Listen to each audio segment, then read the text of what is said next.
சுவடுகள் ஈழத்தமிழரின் அரசியல் வரலாற்று தொடர். வெள்ளிதோறும் மெல்பர்னில் இருந்து பிரபல சட்டத்தரணி செல்வதுரை ரவீந்திரன் போக்கஸ் தமிழுக்காக வழங்கும் தமிழ் பேசும் மக்களின் அரசியல் வரலாற்று தொடர்.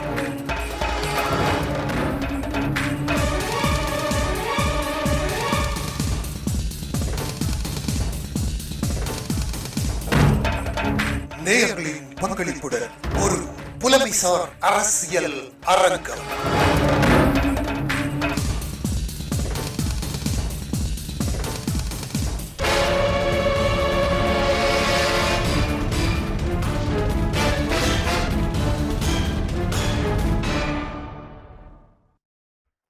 வணக்கம் அன்பு தமிழ் உறவுகளை மீண்டும் போக்கஸ் தமிழ் வானொலியூடாகவும் போக்கஸ் தமிழ் முகநூல் பக்க நேரலையூடாகவும் உங்களோடு நிகழ்ச்சியோடு இணைகிறோம். இன்றைய சுவடுகள் நிகழ்ச்சி ஒரு வித்தியாசமான சமகால நிலவரங்களை தாங்கியதாகவும் வித்தியாசமான ஒரு சம்பவமாக நிகழ்ச்சியாக எடுத்து வர இருக்கிறோம் என்பதை நேயர்களுக்கு அறிய தருகிறோம். இன்றைய நிகழ்ச்சியிலே நாங்கள் எமது சிறப்பு விருந்தினராக மெல்பர்ன் நகரிலிருந்து டாக்டர் குமார் கணேசன் அவர்களை நிகழ்ச்சியோடு இணைத்திருக்கிறோம். அவருடனான இந்த சந்திப்பு அரங்கத்தில் நாங்கள் இன்று பேச இருக்கின்ற விடயம் இந்த ஈரான் போர் என்பது இப்போது எல்லா சமூக வலைத்தளங்களிலும் பிரதான செய்தி ஊடகங்களின் ஊடாகவும் பத்திரிகைகள் சஞ்சிகைகள் என்று பலவற்றினூடாகவும் வருகின்ற பல்வேறு விதமான செய்திகள் பலருக்கும் பல குழப்பங்களையும் சந்தேகங்களையும், அதே சமயம் எந்த செய்தியை நம்புவது எந்த செய்தியை நம்ப முடியாது என்று யோசிக்கும் அளவுக்கு மிக திரிவுபடுத்தப்பட்ட செய்திகள் வருவதாக கருதப்படுகின்றது. அந்த வகையில் இன்றைய நிகழ்ச்சியிலே நாங்கள் இந்த நிகழ்ச்சியை திரு குமார் கணேசன் அவர்களுடன் இது பற்றி பேசி இந்த விடயங்களை தெளிவுபடுத்துவது மட்டுமல்லாமல் இந்த ஈரான் யுத்தம், அதன் பின்னணிகள், அதன் பின்னால் இருக்கக்கூடிய வரலாறு மற்றும் விஞ்ஞான யுத்த கள நிலவரங்களிலே இருக்கக்கூடிய விடயங்கள் என பல்வேறு விடயங்களை இன்றைய நிகழ்ச்சியிலே நாங்கள் நேயர்களுக்காக எடுத்து வரலாம் என்று நம்புகிறோம். அந்த வகையில் இன்றைய நிகழ்ச்சியை நாங்கள் ஒரு வித்தியாசமான நிகழ்ச்சியாக நேயர்களுக்கு சுவடுகள் நிகழ்ச்சி இருக்க போகிறது. ஈழத்தமிழ் அரசியல் என்பது இன்றைய நிகழ்ச்சியிலே பொதுவாக பேசப்படாமல் போகலாம். ஆனாலும் கூட ஒரு சில பதிவுகளிலிருந்து கிடைத்த விடயங்களை, அது ஈழத்தமிழர்களுடன் சம்பந்தப்படுத்தப்பட்டு பேசப்பட்ட சமூக வலைத்தளங்களிலே பேசப்பட்ட விடயங்களையும் இன்றைய நிகழ்ச்சியிலே நாங்கள் பேசக்கூடியதாக இருக்கும் என நம்புகிறேன். அந்த விதமாக இன்றைய நிகழ்ச்சியை நாங்கள் பார்க்கலாம், எடுத்துக்கொள்ளலாம் என்று கருதுகிறேன். ஆகவே நிகழ்ச்சியோடு இணைந்து இருக்கக்கூடிய நேயர்களும் உங்கள் கேள்விகளுடனும் நிகழ்ச்சியோடு இணைந்து கொள்ள வேண்டும். அவ்வாறு இணைந்து கொள்வதன் ஊடாகவே நாங்கள் இன்றைய நிகழ்ச்சியை பல்வேறு தளங்களில் நாங்கள் பேசக்கூடியதாக இருக்கும் என எதிர்பார்க்கிறேன். ஆகவே நிகழ்ச்சியோடு இணைந்திருக்கக்கூடிய திரு குமார் கணேசன் அவர்களை நிகழ்ச்சிக்குள் முதலில் உள்வாங்கிக் கொள்ளலாம். வணக்கம் திரு குமார் கணேசன் அவர்களே. வணக்கம். வணக்கம் சத்யபாலன். வணக்கம் போக்கஸ் தமிழ் நேயர்களே. வணக்கம். இன்றைய நிகழ்ச்சியிலே நான் உங்களுடன் ஏற்கனவே கலந்துரையாடியது போல இந்த ஈரான் யுத்தம் என்பது ஒரு முக்கியமான விடயம். இன்றைக்கு சர்வதேச அளவிலே சாதாரண ஒரு பொதுமகனை கூட பொருளாதார ரீதியாக பெரும் நெருக்கடிக்கு உள்ளாக்கி இருக்கக்கூடிய ஒரு யுத்தம். இந்த யுத்தத்துடன் சம்பந்தப்படுத்தப்படாத நாடுகள் கூட மிகவும் பொருளாதார நெருக்கடியை சந்திக்கின்ற ஒரு என்ன சொல்வது, ஒரு அவலமான நிலைமைக்குள் இந்த யுத்தம் உலகத்தை தள்ளி உள்ளது என்று சொல்லலாம். அந்த வகையில் இன்றைய இந்த யுத்தம் தொடர்பாகவும் இதன் வரலாற்று ரீதியாக இந்த யுத்தம் என்பதை நாங்கள் சுருக்கமாக பார்க்கலாம் என்று நம்புகிறேன். இந்த யுத்தத்தை நீங்கள் உங்களுக்கு தெரிந்த அளவிலே இந்த வரலாற்று ரீதியாக இந்த அமெரிக்காவும் இஸ்ரேலும் ஏன் இப்போது ஈரான் மீது டொனால்ட் ட்ரம்ப் இவ்வளவு கடுமையான ஒரு யுத்தத்தை ஆரம்பித்தார் என்று நீங்கள் கருதுகிறீர்கள்? எனது ஒலிவாங்கி சரியா இருக்கிறதா? ஆம், சரியா இருக்கிறது. போதுமான அளவிற்கு வருகிறது. கொஞ்சம் கரகரக்கிறது, ஆனால் பரவாயில்லை. ஏன் கரகரக்கிறது தெரியல. ஆம். இது நீங்கள் காலங்காலமாக பார்த்தீங்கன்னு சொன்னால், ஆம் இஸ்ரேல் என்ற நாடு 1948ஆம் ஆண்டு உருவான காலத்திலே இருந்தே ம். உருவாகி அடுத்த நாளே போர் தொடங்கிட்டது. Arab Arab Israel war. ம். ம். ம். அது கிட்டத்தட்ட 1½ வருஷம் இழுபட்டுச்சு. அதன் பின்பு உங்களுக்கு தெரியும் அந்த அ 6 டே வார்ன்றது ஒரு பெரிய ம். அ ஒரு பேசுபொருள். ம். முக்கியம் பேசுபொருளாக இருந்தது. 6 நாளிலே அவர்கள் ம். அதை முடித்து விட்டார்கள். ம். உண்மையிலேயே அது அந்த 6 நாள்ல முடிஞ்சாலும், இந்த வார் ம். உங்களுக்கு ஞாபகம் இருக்கு பல பேர் அத மறந்திருந்தாலும், அது உண்மையிலேயே அந்த பக்கத்துல உள்ள நாடு எகிப்த், ஜோர்டான், சிரியா என்ற 3 நாட்டோட நடந்தது. ஆனால் ம். எல்லா ஈரானைத் தவிர எல்லா நாடும் Iraq, Saudi Arabia, Kuwait, Algeria கூட ட்ரூப்ஸ் அனுப்பியது. ம். ம். ம். அ அவ்வளவு நாடும் சேர்ந்து போராடி அ பொ இந்த ஒரு குட்டி சுண்டங்கா நாட்டோட ம். 6 நாள்ல போர் முடிஞ்சுச்சு. ஓ! ம். ம். முடிஞ்சது மாத்திரமில்ல, பக்கத்துல உள்ள எகிப்தின்ட ஒரு பெரிய பகுதியையும் பிடிச்சு எகிப்தில மட்டும் இல்ல, பக்கத்துல சிரியா, ஜோர்டான் எல்லாத்துலயும் பெரிய பகுதிகளையும் பிடிச்சு எடுத்துக்கொண்டாங்க. ம். ம். ம். ம். அப்ப அப்படி தொடர்ந்து போர்கள் அதுக்கு பிறகு தொடர்ந்து வந்து கொண்டிருக்கு. என்னென்றா ஆனால் ஈரான் அப்ப எல்லாம் அ இவர்களுடன் ஒ ஒரு நல்ல நட்பு நாடாகத்தான் இருந்தது. ம். ம். ம். அ அ ஈரானுடைய அது ஷாவினுடைய ஆட்சி காலத்திலே இவர்களுடன் ஒரு ரகசிய ஒப்பந்தங்கள் எல்லாம் எண்ணெய் தொடர்பாக இருந்ததாகவும் சில பதிவுகளை நான் பார்த்தேன். என்னன்னா இந்த சமூக தளங்களின் ஆ, ஆ, திரிபுகளோ ஒன்று எனக்கு ஆ, தெரியல. அ அது உண்மையிலே அதுக்கு இன்னொரு காரணம் இருக்கு என்று சொன்னால், இந்த இந்த நாடுகள் எல்லாமே அ எல்லாமே அந்த அ சுன்னி முஸ்லிம் நாடுகள். ம். ஆமா. சரி. ஆக இஸ்ரேல் சாரி ஈரான் மாத்திரம் தான் அந்த ஷியா முஸ்லிம் நாடு. ம். ம். அ ஈராக்கிலேயும் அந்த நேரத்தில சதாம் ஹுசைன் அவர் அது ஈராக் உண்மையிலேயே கிட்டத்தட்ட 50க்கு 50 ஷியாவும் சுன்னியும் இருந்தாலும், குறைவா அவர்கள் அ ச சதாம் ஹுசைன் தான் ஆண்டார் அந்த நேரத்துல. ம். ம். அவர் சுன்னி முஸ்லிம். ஷியா தான் கொஞ்சம் கூட. ம். மற்றபடி மற்ற எல்லா நாடுகளும் இந்த சுன்னி முஸ்லிமா இருக்கிறபடியால், எல்லாமே அவர்கள் எல்லாரும் ஈரானை அ இ நீங்கள் உங்களுக்கு மத்திய மத்திய குடாநாட்டு இந்த வளைகுடா நாடுகளிலே வேலை செய்த அனுபவம் இருக்கா உங்களுக்கு? இருக்கா, இருந்தா இருக்கா. இல்ல, அவர்கள் இல்ல. ம். இவர்கள் அவர்களை முஸ்லிம் இல்லை என்று சொல்லுவார்கள். ம். ம். அவர்கள் இவர்களை முஸ்லிம் இல்லை என்று சொல்லுவார்கள். ம். ஆனால் உண்மையிலே இப்போது ஈரானை வந்து அ அ என்ன சொல்வது? பாரசீகம் என்று அல்லது பெர்ஷியர்கள் அவர்கள் பெர்ஷியா. ஆம். ம். அவர்களுடைய நாடு தான் இது. அ பின்னர் தான் இது ஒரு முழுமையான முஸ்லீம் நாடாக மாற்றப்பட்டது என்று சொல்லுகிறார்கள். அப்படி அப்படி ஒரு ஆமா. சரித்திரம். ம். அது அது பாரசீகம் ஆரம்ப அவர்கள் மிகவும் அ கல்வி, நாகரிகம் அதுகள்ல மிகவும் அ உச்சத்தில இருந்த பிரதேசங்கள் அதுகள். ம். அங்கிருந்து தான் அ அந்த ஈரானிய ஸ்டெப்பி, கிராஸ்லேண்ட் அங்க இருந்து வந்தவர்கள் அந்த ஆரியர்கள் என்று சொல்வார்கள். ம். அவர்கள் இந்தியாவுக்கு குடியேறி அப்படியெல்லாம் வந்தவர்கள். மேற்கு ஆசியா ம். அந்த பிரதேசங்கள்ல இருந்து. அந்த இந்திரா காந்தியின் கணவரும் இந்த அவர் வம்சாவளியைச் சேர்ந்த பாசி இனத்தைச் பாரசீக சேர்ந்தவர் இனத்தைச் அவர்கள் தான் சேர்ந்த. ம். அ அந்த அந்த வம்சாவளியினர்கள். ம். ம். அவர்கள் மிகவும் அந்த அ 7ஆம், 8ஆம் நூற்றாண்டிலே அந்த இன்னொரு விஷயம் இந்த மற்ற எல்லா நாடுகளும் அரபு நாடுகள் என்று சொன்னாலும், இவர்கள் பேசுவது அரபு இல்லை. ம். ம். ம். ம். அ இவர்கள் பேசுவது வேற மொழி. பாசி மொழியும், வேற ஏதோ மொழியும் தான் பேசுவார்கள். இங்கே தங்களை அரபு நாடு என்று அவர் சொல்லவும் மாட்டார். ம். ம். ம். அதனால இவர்களுக்கும் மற்றவர்களுக்கும் பெரிய வித்தியாசம் இருந்து கொண்டு. நிச்சயமா. ம்.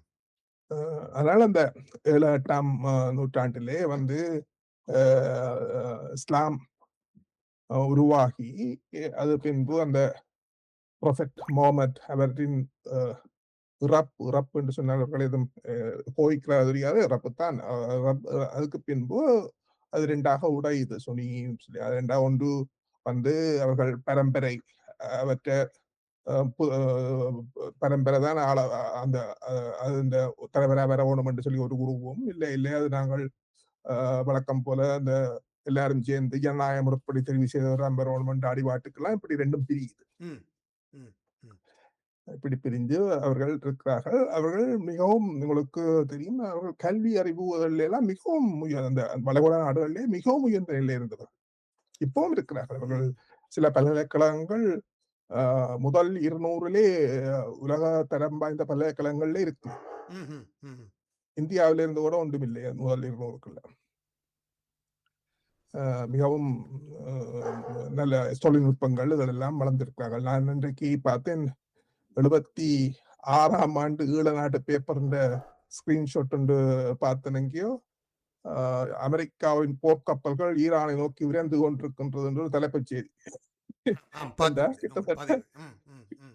கிட்டத்தட்ட 50 வருஷமாக இந்த அமெரிக்காவுக்கும் ஈரானுக்குமான பகை உங்களுக்கு ஞாபகம் இருக்கும். அதுக்கு பின்பு அந்த 79ஆம் ஆண்டு அந்த அந்த புரட்சியின் போது, இஸ்லாமிய புரட்சியின் போது அமெரிக்க எம்பசியில இருந்த 60, 70 பேர் அவர்கள் பிடிச்சு ஹோஸ்டேஜ் கிரைசிஸ் என்று சொல்றது ஒரு அமெரிக்கன் எம்பசி ஹோஸ்டேஜ் கிரைசிஸ் என்ற ஒரு பெரிய ஹாலிவுட் படமா எல்லாம் வந்தது. ம். ம். ம். ஜிம்மி கார்ட்டர் என்ற காலத்துல. ம். ம். முதல்ல நான் ஒரு கொஞ்சம் ஹிஸ்டரிய கொஞ்சம் பின்னிக்கிறது தொடங்கினோம் என்று சொன்னா, ம். அவர்கள் அந்த முந்தி அந்த அந்த அந்த நாட்டு அந்த பாரசீக நீங்க சொல்ற அந்த ஈரான் என்ற பிரதேசத்தை வந்து அந்த ஒரு கஜார் டினாஸ்டி என்று சொல்லி ஒரு டினாஸ்டி தான் முந்தைய ஆண்டு கொண்டிருந்தது. அதுக்கு பின்பு 1920ஸ்ல இந்த பஹல்வி டினாஸ்டி என்று சொல்லி அது வருகிறது. அது இராணுவ புரட்சிகளால. ஆஹா. ம். வந்து அவர்கள் ஒரு செகண்ட் வேர்ல்ட் வார் காலத்துல அந்த பிரிட்டனும் சோவியத் யூனியனும் அங்க இன்வேட் பண்ணி அவர்கள் அதை அந்த காலத்துல அந்த டெமோக்ராட்டிக் எலெக்ஷன் அப்படின்றலாம் வந்து ஒரு பிரைம் மினிஸ்டர் செலக்ட் பண்ணப்படுறார்.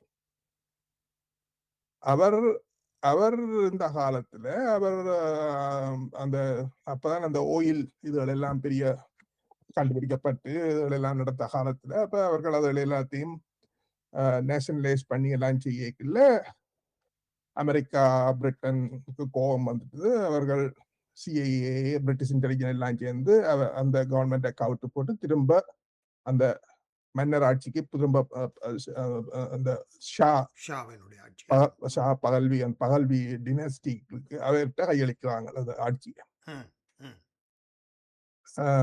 அப்ப அவர்கள் செய்து கொண்டிருந்த காலத்துல அவங்க நல்லபடியா நல்லா கொண்டு போயிருக்கிறாங்க. அமெரிக்காவுக்கும் தங்களுக்கு இதுகளோட உரிமைகளை கொடுத்தால் பேசாமல் இருப்பார்கள் தானே அவர்கள். அமெரிக்கா பிரிட்டன் எல்லாம் நல்ல நாடும் நல்லா வளர்ந்து கொண்டு வந்தது. அப்போது ஷாவினுடைய ஆட்சி காலத்திலே குறிப்பாக மிகவும் சுதந்திரமாக மக்கள் இருந்ததாக சொல்லப்படுகிறது. மேற்கத்திய நாகரிகம். இப்பவும் அந்த படங்கள் எல்லாம் பார்ப்பீங்க. ஸ்போர்ட்ஸ் கார்களும் பெண்கள் மாடர்ன் ஆடைகள்லையும் அந்த அந்த இப்ப நாங்கள் பார்க்கின்ற அந்த ஹிஜாப்போ அந்த இதுகள் ஒன்றும் கிடையாது. அப்ப அந்த ஒயிட் ரெவல்யூஷன் என்னோட கொண்டு வந்து அவர்கள் நிறைய வேலைகள் செய்து கொண்டு கேட்கல. அவர்கள் அந்த லேண்ட் ரிஃபார்ம் என்று சொல்லி அந்த எல்லாத்தையும் லேண்டுகள் எல்லாம் பறிச்ச போது இந்த இதே பிரச்சனை பிரெஞ்சு புரட்சியில நடந்த நெப்போலியன் காலத்தில் நடந்த அதே மாதிரி இங்கும் வந்து இந்த கிளரிக்ஸன் இந்த மத குருமார் அவர்கள் எல்லாம் வச்சிருந்த பெரிய பெரிய பெரிய காணிகள் நிலங்கள் எல்லாத்தையும் பறிபட்ட உடனே அவர்கள் இவர்களுக்கு எதிராக பெரிய அளவில் புரட்சியில ஈடுபடுறாங்க. அதுவும் ஒரு காரணம். வேற காரணங்களுக்கு இது வந்து நாங்கள் எழுதப்பட்ட வரலாறுகள் எல்லாம் சரியாக இருக்கும் இல்லை தானே. அவர்கள் இதுவும் முக்கியமான காரணமாக சொல்லப்படுவது இந்த அவர்கள் இவர்களுக்கு எதிராக புரட்சி செய்து அப்ப அவர்கள் அந்த புரட்சி பெரிய அளவில் வந்து 70ஸ்ல வந்து அது பெரிய பிரச்சனையா வந்து அது 79ல அந்த கொமைனியின் ஆட்சி வருது. இஸ்லாமிக் ரிப்பப்ளிக் என்று சொல்லி அவர்கள் 79ஆம் ஆண்டு ஸ்தாபிக்கிறார்கள். ஸ்தாபிச்ச உடனே தான் அந்த அந்த அமெரிக்கன் எம்பசி ஹோஸ்டேஜ் கிரைசிஸ் வருது ஜிம்மி கார்ட்டர் காலத்துல. இஸ்லாமிக் புரட்சி ஏற்பட்டு ஆயத்துல்லா கொமேனி அவர்கள் ஆட்சிக்கு வந்ததை நாங்கள் 2 பக்கங்களாக பார்க்கலாம் என்று நான் பார்க்கிறேன். ஒன்று, ஒரு மத அடிப்படைவாத அரசை அவர் நிறுவுகிறார். 2வது, இராணுவ ரீதியாக அமெரிக்காவுக்கு எதிரான ஒரு சக்தியாக இருக்கக்கூடிய தரப்புகளுடன் இவர் அரசியல் ரீதியாக உறவுகளை வளர்த்துக் கொள்கிறார் என்று பார்க்கலாம். அதன் மூலம் இராணுவ அல்லது இந்த அணு ஆயுத தயாரிப்பு தொடர்பான விஷயங்களை இந்த ஆயத்துல்லா கொமேனியின் மதவாத அரசு ஆரம்பித்தது என்று அப்போது முதல் அமெரிக்காவுக்கும் இவர்களுக்குமான அல்லது இஸ்ரேலுக்கும் எதிரான இந்த போக்குகள் தொடங்கிவிட்டது என்று பொதுவாக எடுத்துக்கொள்ளலாமா? இல்ல அந்த காலங்கள்ல எல்லாம் இஸ்ரேலுக்கு எதிராக பெருசா இவர்கள் என்னன்னா, அந்த இஸ்ரேலுக்கு இது போர்டர் இல்ல தானே. அவர்களுக்கும் இதற்கும் இடையிலே 1000 கிலோமீட்டர் தூரம் இருக்கிற எல்லா நாடுகள், ஜோர்டான், சிரியா எல்லாம் இருக்குது. அப்ப அவர்களுக்கு பெரிய பிரச்சனை இருக்கே இல்லை அந்த காலத்திலேயும். அந்த அமெரிக்காவுக்கும் இவர்களுக்கு அந்த ஓயில் பிரச்சனையில இவர்களுக்கு சண்டை வருது மெயினா. அப்ப அந்த கட்டத்துல இவர்களும் தூண்டிவிட்டு ஈராக்கை தூண்டிவிட்டு ஈராக். உங்கள் கேமராவே ஏதோ மறைக்கிறது, புத்தகமோ என்ன நடந்தது? சாரி. இவர்களை ஈராக்கை தூண்டிவிட்டு ஈரான் ஈராக் போர் ஆரம்பிக்குது 80ஆம் ஆண்டு. இந்த அது தொடங்கி ஒரு 8 வருஷம் ஈரான் ஈராக் போர். ஆனால் அவர்கள் ஈராக்குக்கு நிறைய சப்போர்ட் பண்றார்கள் அமெரிக்கா. ஆனால் அவர்கள் தாக்கு பிடிச்சவர்கள். அது 8 வருஷம் நடந்த போர். உங்களுக்கு அதுக்கெல்லாம் அந்த காலத்துல உங்களுக்கு பெட்ரோல் விலைகள் இதெல்லாம் நல்லா ஏறினது. எல்லாம் 2 மடங்காங்க விலை. உங்களுக்கு ஞாபகம் இருக்கும் நினைக்கிறேன். அப்ப அதுக்கு பின்பு தொடர்ந்து அந்த அவர்கள் பெரிய அளவிலே அங்க நேரடியாக போய் சண்டைக்கு போயில்லை. ஆனால் அவர்கள் வந்து அந்த தெரியாது ஐசிஸுக்கு சப்போர்ட் பண்றதும் இந்த ஹெஸ்புல்லா குழு, மற்றது இந்த இங்க இருக்கு இஸ்ரேல்ல காசா என்ன குரூப் அது அந்த இஸ்ரேலுக்கு எதிரான எல்லா குரூப்புக்கும் ஃபண்ட் பண்றது அவர்கள் தான். மற்றது அங்கே குர்திஷ் யெமன்ல இருக்கு, யெமன் ஒரு நாடு இருக்கு, ஏமன் என்று தமிழ் சொல்றாங்க. அந்த அந்த நாட்டிலேயும் ஒரு அரவாசியா பிடிச்சு வச்சுட்டு குரூப் கொண்டு அதுக்கும் அவர்கள் தான் பண்றாங்க. அப்ப அந்த இந்த குழுக்கள் எல்லாத்துக்கும் ஃபண்டிங் அவர்கள் தான். இதை அவர்கள் இஸ்லாமிய நாடுகளாக ஒரு இஸ்லாமிய ராஜ்யத்தை நிறுவுவதற்காக இந்த குழுக்களை அவர்கள் வளர்த்து வந்தார்கள் என்று கருதலாமா? அப்படித்தான் சொல்லணும். அப்படித்தான் அவர்கள் இஸ்லாமிய அவர்கள ஆரம்ப இந்த இஸ்லாமிய புரட்சி தொடங்கின காலத்திலே இருந்தே death to Israel, death to America, அதுதான் அவர்கள் அடிக்கடி சொல்றது. அவர்கள் பகிரங்கமாக அணுக்குண்டு வலிக்கிறதே இஸ்ரேலை அழிக்கிறதுக்காக அவர்கள் பகிரங்கமாக சொல்லுவார்கள். அது இருக்கக்கூடாது. மற்ற அநேகமாக எல்லா இஸ்லாமிய நாடுகளும் இஸ்ரேல் என்ற நாட்டை அங்கீகரிச்சதோ இல்லையோ ஏற்றுக்கொண்டுட்டது. அதாவது ஒரு 2 ஸ்டேட் சொல்யூஷனுக்கு அவர்கள் ஒத்துக்கொள்கிறார்கள். ஈரானும் அதை சார்ந்த அந்த அமைப்புகளும் தான் ஏற்றுக்கொள்வதில்லை. இப்ப அவர்கள் வந்து அப்படி ஒரு நாடு இருக்கக்கூடாது என்று இப்பவும் நிற்கிறார்கள்.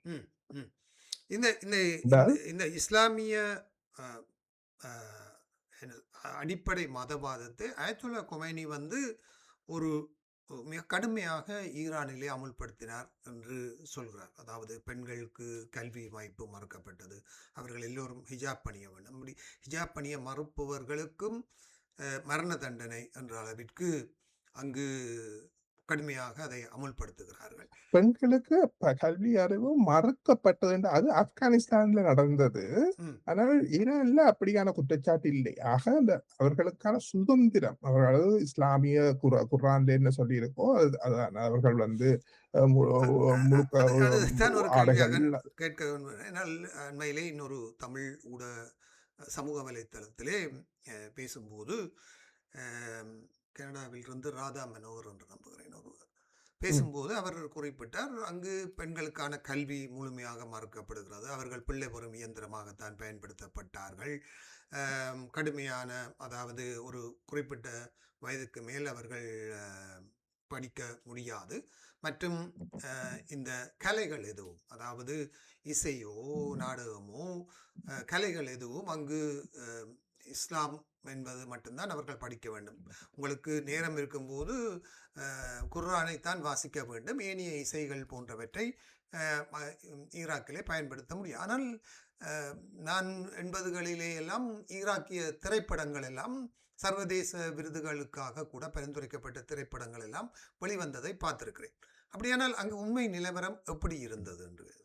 அதான் உண்மை நிலவரம் இதற்கும் அதுக்கும் இடையில் தான் உண்மையிலேயே நீங்க சொல்ற பல வதந்திகள் இருக்கிறது. இப்ப எனக்கு தெரியும், எனக்கு பல்கலைக்கழகத்துக்கு அங்கிருந்து பெண் மாணவிகள் அங்கிருந்து நிறைய பேர் வந்து PhD செய்கிறார்கள். ம், அவர்கள் வரும் பொழுது ஏர்போர்ட்ல இறங்கும் வரையும் ஹிஜாப் எல்லாம் போட்டுக்கொண்டு தான் வருவார்கள். இறங்கினோடனே எல்லாம் தூக்கி எறிஞ்சு விடுவார்கள். ம்ஹும், ஏனென்றா அவர்களுக்கு அவர்களின் முதல் ஜெனரேஷன் அம்மா அவங்க எல்லாரும் அவர்கள் சுதந்திரமாக அங்க கிறித்தவர்கள் தான். ம், அவர்களுக்கு இதுகளெல்லாம் ஒரு அடக்குமுறையாகத்தான் இருக்கு. அது ஹிஜாப் போராட்டம் ஒன்று நடந்து எத்தனையோ பேர் கொல்லப்பட்டு சிறை வைக்கப்பட்ட சம்பவம் எல்லாம் நடந்தது என்று ம், சொன்னால், ம். ஹிஜாப்பை ஒரு பெண் சரியாக அணியவில்லை. அணிந்திருந்தவர் அதை சரியாக அணியவில்லை. ஒரு வழி அவர் அந்த இது 2022 கொஞ்சம் பின்னுக்கு தள்ளி ஆண்டு, போட்டு 2022 நடந்தது ஒரு சம்பவம் இல்லையோ? 19 நினைக்கிறேன். ம், ம், அப்படி அப்ப அது அங்கு பெண்களின் கல்வி அறிவு வீதம் ஆண்களை விட அதிகம் இருக்கிறார்.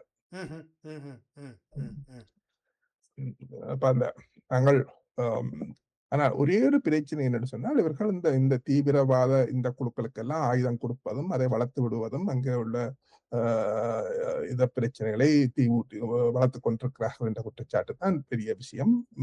மற்றது இஸ்ரேலுக்கும், அமெரிக்காவுக்கும் எதிராக தொடர்ந்து அவர்கள் போராட்டங்களை ஆனால் தூண்டிக் இந்த கொண்டு இருக்கிறார்.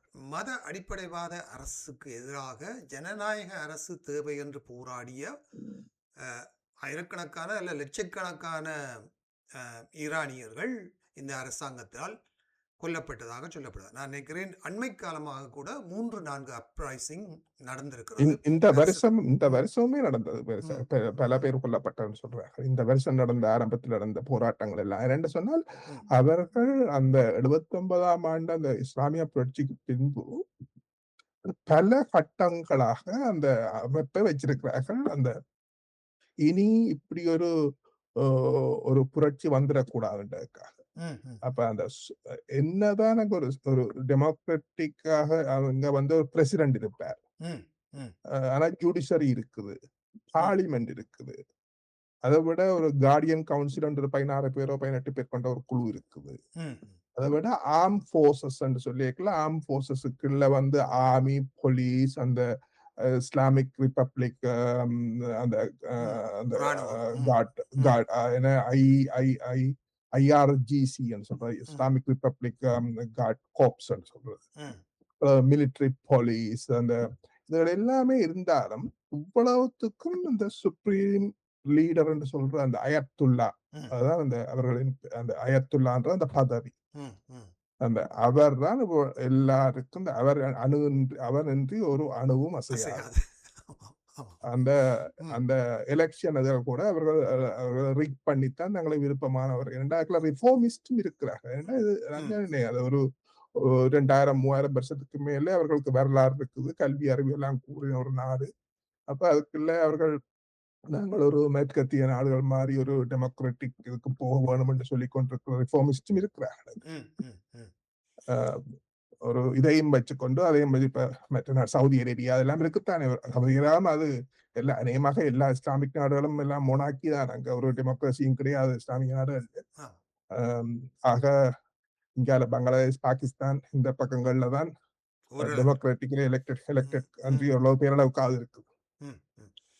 இப்போ அங்க எல்லாம் ஈரான் போன்ற நாடுகளில் ஆண்களுக்குரிய சுதந்திரம் என்பது, அரசியல் சுதந்திரம் என்பதுக்கு அப்பால் சமூக சுதந்திரம் என்பது அதீத அஹ், பதவிகள் கொடுக்கப்படுகிறது அல்ல அதீத அங்கீகாரம் ஆண்களுக்கு கொடுக்கப்படுகிறது பெண்களை விட என்று எடுத்துக்கொள்ளலாமா? மற்றது ஆண்கள் எல்லோரும் கட்டாயமாக தாடி வளர்க்க வேண்டும். தாடி வளர்ப்பவர் தான் இஸ்லாமியத்தின் இஸ்லாமை என்ன சொல்வது மதிப்பாக பின்பற்றுகின்ற ஒரு மனிதராக ஈரானில் பார்க்கப்படுகிறார்கள். அப்படியா? அதான் அவர்கள் அதுகள் எல்லாவற்றையுமே அந்த குர்ஆனிலே சொல்ல அந்த அதுகளை எல்லாத்தையுமே அவர்கள் அமுல்படுத்துகிறார்கள். ம், ம், அங்கு என்ன சொல்லப்படுகின்றதோ அவைகள் செய்யப்படுகின்றன. எந்த ஒரு ரிஃபார்முக்கும் அவர்கள் தயாராக இல்லை. ம், அதனால இந்த பெண்கள் அ படிக்கக்கூடாதுன்னு சொல்ல இல்லையோ என்னவோ தெரியாது. அப்படியே அவர்கள் பள்ளிகள் எல்லாம் படிக்கிறார்கள். ஆனா இந்த அரச உத்தியோகங்களுக்கோ, இப்படியான எந்த ஒரு பெரிய பதவிகளுக்கோ அவர்கள் அந்த அரசியல் இதுகளுக்கு வந்ததாக தெரியவில்லை. ம், ஆனால் பல்கலைக்கழகங்கள் மற்ற இதுல எல்லாம் பெரிய பதவிகள்ல இருக்கிறார்கள். ம், ம், ம், அ பிரியார்களாக, பேராசிரியர்களாக எல்லாம் இருக்கிறார்கள். ம், ம். ஆனால் இந்த இந்த அரசாங்கத்தை இப்போது மேற்கத்திய ஊடகங்கள் அ ஒரு அடக்குமுறை அரசாங்கமாகவும், ஒரு ஜனநாயக விரோத அரசாகவும், ஒரு ஒரு ஒருதலை பட்சமான ஒரு தலைவர், மத அடிப்படைவாத தலைவரின் வழிநடத்தலின் கீழ் நடக்கின்ற ஒரு அரசாகவும் தான் சித்தரிக்கின்றன. அங்கு ஜனநாயகத்துக்கு போராடுபவர்கள் ஆயிரக்கணக்கிலே கொல்லப்படுவதாகவும், தூக்கிலிடப்படுவதாகவும் அல்லது காணாமலாக்கப்படுவதாகவும் தான் மேற்கத்திய ஊடகங்கள் கடந்த இத்தனை வருடங்களாக ஈரானை அஹ், சொல்லி வருகின்றது. உண்மை நிலைமை அஹ், நீங்கள் சொல்வது போல வேறு வேறு வேறு தகவல்களினால் ஓரளவிற்கு அங்கு அஹ், ஒரு ஒரு அரசு அமைப்பு முறை ஒன்று தொடர்ச்சியாக பேணப்பட்டு வருகிறது என்று சொல்லலாம். இருந்தாலும் ஒரு தனிநபரினுடைய முடிவுகள் தான் இறுதி முடிவாக இருக்கும். இப்ப என்ன இப்படி பாருங்கள். இப்ப வந்து ஒரு 15, 20 இந்த இஸ்லாமிய நாடுகள், இன்னும் கூட நிக்கிற நாடுகள் இருக்கின்றன. ஆப்பிரிக்காவில ஒரு கணக்கே இருக்குது. எந்த ஒரு நாட்டிலும் முறையான டெமோக்ராட்டிக் கவர்ன்மென்ட் கிடையாது. அங்க எல்லாமே இப்படித்தான் நடந்து கொண்டிருக்குது. ஆனால் அவர்கள் எல்லோரும் அமெரிக்காவைக்கு சலாம் போடுபவர்களால் அங்க ஒரு பிரச்சனையும் இவர்கள் கதைக்கிறதில்லை. சவுதியை எடுங்களேன். ம், சவுதி பட்ட போய் தங்களுக்கு எதிராக எழுதின ஒரு ஒரு ஒரு எழுத்தாளரை பட்டப்பகலிலே வெட்டி, ம், பார்சல் கட்டி சூட்கேஸில் எடுத்துட்டு போனவங்கள ம், ம். துருக்கியில இருந்து. ஆ. அப்படியா அதை பற்றி வாயும் திறக்கல அமெரிக்கா. ம், ம், ம், ம், அப்ப இது எல்லா அந்த அதாவது நீங்க எதுவும் செய்யலாம். ஆனா எங்களை எதுக்காக இருக்கும் பிறகு நாங்கள் கதைக்க மாட்டோம். ம், ம், ம். இதுதான் கொள்கை. கொள்கை.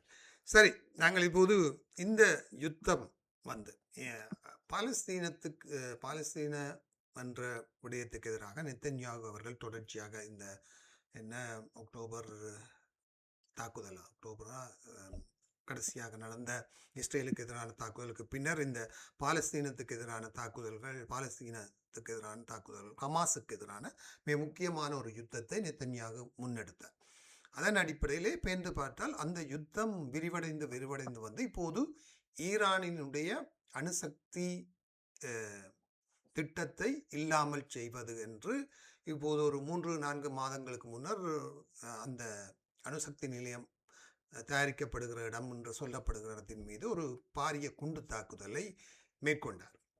அதன் பிறகு இப்போது 2வது தாக்குதலாக இந்த கொமேனி அவர்களது படுகொலை பேசப்படுகிறது.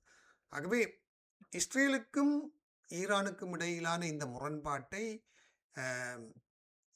இங்குள்ள பல பேர் அமெரிக்க இஸ்ரேல் மேற்கத்தியவாதத்துக்கு எதிரான ஒரு எதிர்ப்புரட்சிகர தலைவராக ஈரானிய தலைவர் அயத்துல்லா கொமேனியை பார்க்கிறார்.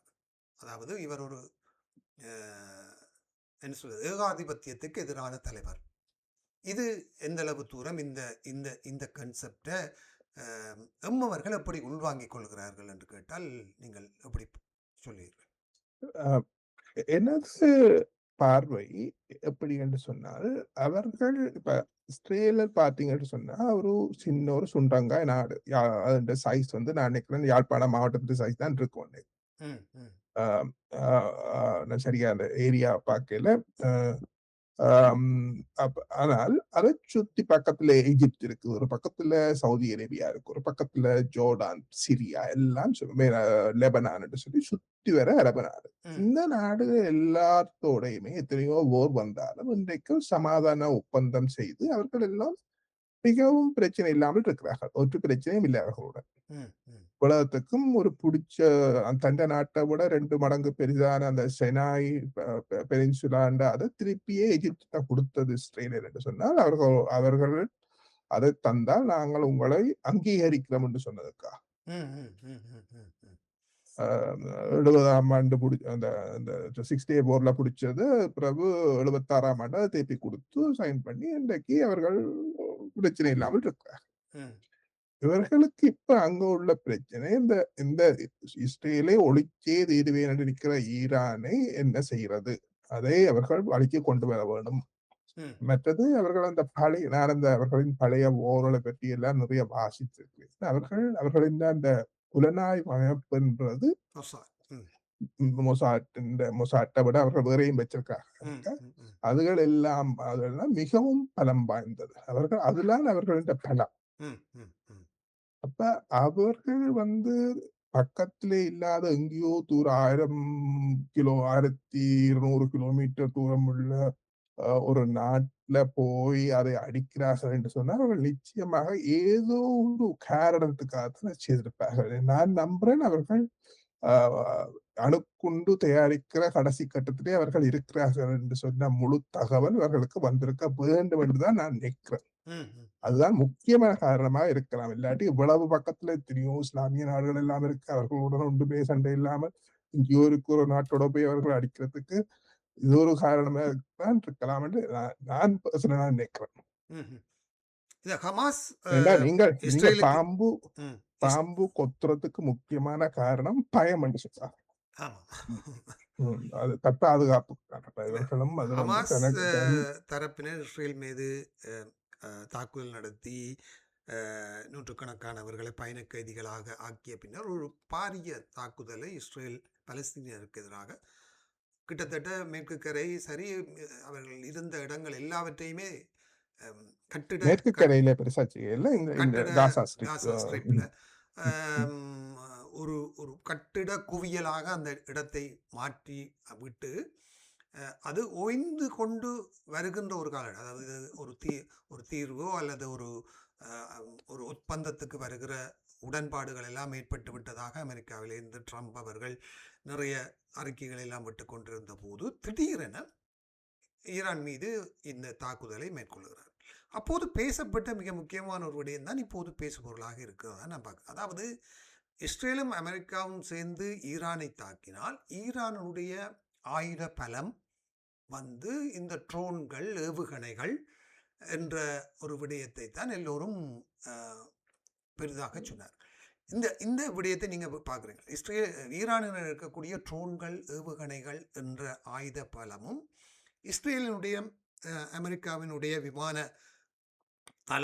விமான பலமும் அவர்களுடன் இருக்கக்கூடிய அதாவது விமானங்களிலிருந்து ஏவக்கூடிய என்ன சொல்வது அந்த குண்டுகளுடைய வீச்சு போன்றவை இவற்றை நீங்கள் ஒரு சயின்டிஃபிக்காக நாங்கள் பார்த்தால் இதில் யார் பலசாலியாக இருக்கிறார் என்று நாங்கள் கருதலாம். அதாவது சொன்னார்கள் 3000 ஆயிரக்கணக்கிலே இஸ்ரேலினுடைய இந்த என்ன சொல்வது வான் பாதுகாப்பு பொறிமுறையை உடைத்து கொண்டு ஈரானின் ஏவுகணைகள் சென்று தாக்கும் என்றெல்லாம் பல விதமான சமூக வலைத்தளங்களினூடான பல ஆய்வுகள் கட்டுரைகள் இந்த சமூக வலைத்தளங்களிலே பேசுபவர்கள் எல்லோரும் பேசிக்கொண்டு இருந்தார்கள்.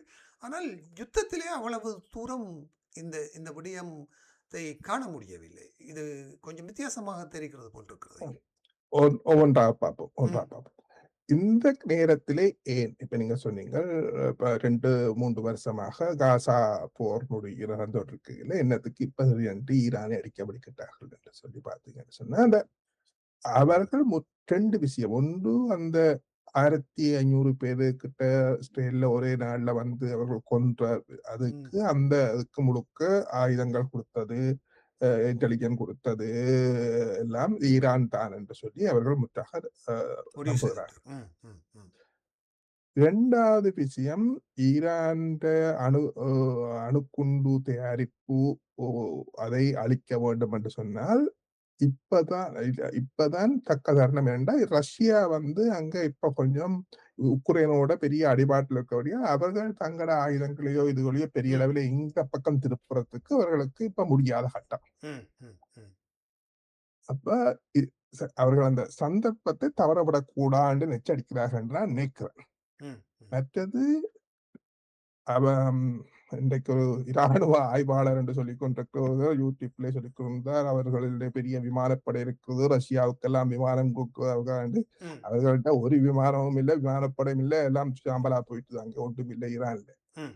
இப்ப இப்ப அவர்களுக்கு அவர்கள் அவர்கள் அவர்களின் பல பலம் பல பேர் பேசினார்கள்னா, அதாவது அம் அ ரஷ்யாவுக்கு ஆளில்லாத விமானங்களை எல்லாம் தயாரித்து ஈரான் தான் கொடுக்கிறது என்று தான் பேசிக் கொண்டிருந்தார்கள். ம், அதான் சொல்ல வரேன். அவர்களின் பலம் இந்த அவர்கள் தாங்களாகவே டெவலப் பண்ணின இந்த ட்ரோன் டெக்னாலஜி. ம், ம், இப்ப நீங்கள் necessity is the mother of invention என்று சொல்வார்கள். அந்த ம், நாட்டை இவர்கள் எல்லோரும் ஒரு ஐசோலேட் பண்ணி வச்சிருக்கல அவர்கள் தங்களுக்குள்ளே இருந்து தாங்கள் ம், ஒரு என்ன அது ஒரு மோட்டார் பைக் என்ஜின் தான் ம், அதுல இருக்கு. ம், ம், ம், ம், ஒரு 2 ஸ்ட்ரோக் என்ஜின் ஒன்று சொல்லி அது பெட்ரோல் எல்லாம் ஒர்க் பண்ற என்ஜின்.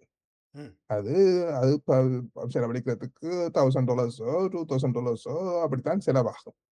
ம், அதுல ஒரு 50 கிலோ 60 கிலோ அம்யூனிஷனை வச்சு அனுப்பி விடுறது.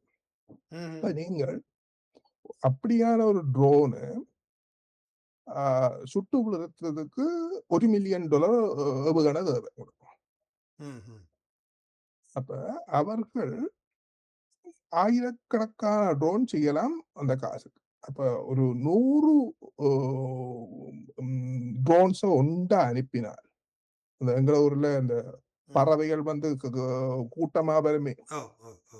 ம், அது மாதிரி அவர்கள் கூட்டமாக அனுப்ப வேண்டாம். சீப்பா அவர்களின் டெக்னாலஜி அவர்கள் அம் சும்மா அந்த சாதாரணமா வாங்கக்கூடிய சாமான்லேருந்து செய்கிறார்கள். அதற்கு பெரிய டெக்னாலஜி ஒண்ணும் பெரிய சாமான் ஒண்ணும் அவர்கள் பொருளாதாரத்தை அடைக்க இருக்கிற நாடு. ம், பெரிய அளவில சிப்புகள் அதுகள் எல்லாம் தேவையில்ல. அது தற்கொலை அதுக்கு பேரு சூசைட் என்ன கமக்காஸ் என்ன கமிக்காஸ் என்று சொல்லி ஜப்பானீஸ் கமிக்காஸ் ட்ரோன்ஸ் என்று தான் ஆரம்பத்துல சொன்னவர்கள். அ, அதாவது அ, ஒரு வழிதான் அ, போறது, ம், விழுந்து சாகுறது. ம், ம். அதான் அந்த ட்ரோன்ல ஆட்கள் இல்லை. அன்மேன்ட் ஏரியல் வெஹிக்கிள் 50, 60 கிலோ அம்யூனிஷனோட வரும். ஆனால் அது கூட்டமா வரும். ஆயிரக்கணக்கான கிலோமீட்டர்களை கடந்து போகக்கூடிய அளவிற்கு அதை தயாரித்திருக்கிறார். அதான். அது வந்து இப்ப அது வந்து ஓடும். இப்ப அது என்ன பெட்ரோல நீங்க அதுக்கு அடிச்சா ஓடும் தானே. அப்ப ம், நீங்க அப்ப அது வந்து பவர் கன்சம்ப்ஷன் இல்ல, பவர் ஹங்ரி இல்ல, இன்ஜின் சின்ன இன்ஜின். அது 2000 கிலோமீட்டர் ஓடும் அங்க இருந்து ஈரான்ல இருந்து அனுப்பி விட்டால் கூட்டமா வரும். ம், ம், ம், ம், அப்ப அது வந்து எப்படி வருதுன்னு சொன்னால், இப்ப வந்து நீங்கள் மிகவும் நிலமட்டத்தில பனையளவு உயரம், தென்னை உயரம் என்று சொல்லுவாங்க. ம், ம், ம். அந்த உயரங்கள்ல தான் அது பறக்கும். ம்ஹ்ம். ம். ஆனால் அதோட ஸ்பீட் வந்து சீலும் சரியான குறைவு. இப்ப கிட்டத்தட்ட நீங்க ஒரு 150 அ 100, 150 கிலோமீட்டர் பெர் ஹவர் ஸ்பீட்லாம் அது வரும். இப்ப பதிவா பறக்கைக்குள்ள அந்த வேகத்துல போயக்க டக்குன்னு கூட விசிபிலிட்டிய அந்த விசிபிள் ரேஞ்சுக்குள்ள நிக்காது. ம்ஹ்ம். ம்ஹ்ம். மற்றது ரேடார்லயும் பிடிபடாது. ஏனென்று சொன்னால், நீங்க பாருங்க ரேடார் அந்த பூமி வந்து உருண்டையா இருக்கிறபடியால், உங்களுக்கு அந்த பூமி வளைவா இருக்கிறபடியால், எந்த அளவு ரேடார நீங்கள் ஒரு இடத்துல உயரமான இடத்துல வச்சா கூட, ஒரு 10 கிலோமீட்டர், 15 கிலோமீட்டருக்கு மேல அங்கால தெரியாது உங்களுக்கு. ம், பூமி ம். வளைஞ்சிருக்கிறபடி. ஆம், ஆம். ம், ம். அப்ப இவர்கள் கோள நல்ல வடிவம். பதிவா இது வரும். அப்ப கிட்ட வந்ததுக்கு பிறகுதான் இவர்கள் அத இப்படி சுட வேணும். ம், ம், நல்ல பதிவா வரைக்குள்ள அவர்களுக்கு வேற ஏவுகணைகளாலையும் சுட இயலாதுன்றது இன்ன சாமான். ம், அப்ப அந்த பேட்ரியட் அது இதுகளெல்லாம் அப்ப என்னன்ட்டு இப்படி பெரிய கூட்டமா வரைக்குள்ள 100 வரைக்குள்ள 99 சுட்டாலும் 1 விழுந்தால் ம். வெற்றி தானே வரும். ரைட். ம், ம், ம், இதுதான் அங்க நடக்கும். ம், கூட்டமாக அவர்கள் சீப்பான இதை அனுப்புகிறார்கள். அது வந்து அதுல 1, 2 தப்பிடும். ம், என்னன்னு சொன்னால் டெக்னாலஜி இந்த அயன் டோமன்டா என்ன, அவர்கள்ட விமான எதிர்ப்பு இந்த அந்த ஏவுகணை எதிர்ப்பு இதுகள் என்ன, அ அது வந்து தப்பு. ம். அதாவது ஆ எமது சமூக வலை ஆய்வாளர்கள் சொல்வது போல, இந்த ஈரானின் இந்த ஆளில்லாத விமான ஏவுகணைகள் என்று சொல்லப்படுகிறது. ஒன்றும் ஒரு பெரிய அதிவிஞ்ஞான பூர்வமான ஒரு டெக்னிக் இல்லை என்பதுதான் அடிப்படை விஷயம். இல்ல, இல்ல, இல்ல. இதுல 2 விஷயம் இருக்கு. ஒன்று இது நாங்கள் கதைச்சது ட்ரோன்ஸ். ட்ரோன்ஸ். ம், அத விட அவர்கள் வந்து ஏவுகணைகள் டெவலப் பண்ணி வச்சிருக்காங்க. ம். ஒரு அவர்கள் 3000 ஏவுகணை 3000 ஏவுகணைகள் இருக்கு. ஏவுகணையில பாலிஸ்டிக் ஏவுகணை, குரூஸ் மிசைல் ம். அத பாலிஸ்டிக் என்று சொன்னால் இப்ப கிட்டத்தட்ட நாங்கள் எங்கட ஊர்ல ஷெல் அடிக்கிறாங்களே, ம். ம். ம். கிட்டத்தட்ட அதுதான். அதே மாதிரி தான். ஆனா ஷெல்லுக்கு வந்து நீங்க ஒரு பீரங்கில போட்டு வெடிமருந்து ம். அ வழுதி அந்த அந்த விசையில அது போய் கிராவிட்டியில மேல போய் கீழ வந்து விழுந்து வெடிக்கும். ம். அப்ப பாலிஸ்டிக் என்றா என்னன்னா, கிட்டத்தட்ட அதே மாரி தான். ஆனா பீரங்கி அல்ல. அதுக்கு இன்னும் ராக்கெட். ம்.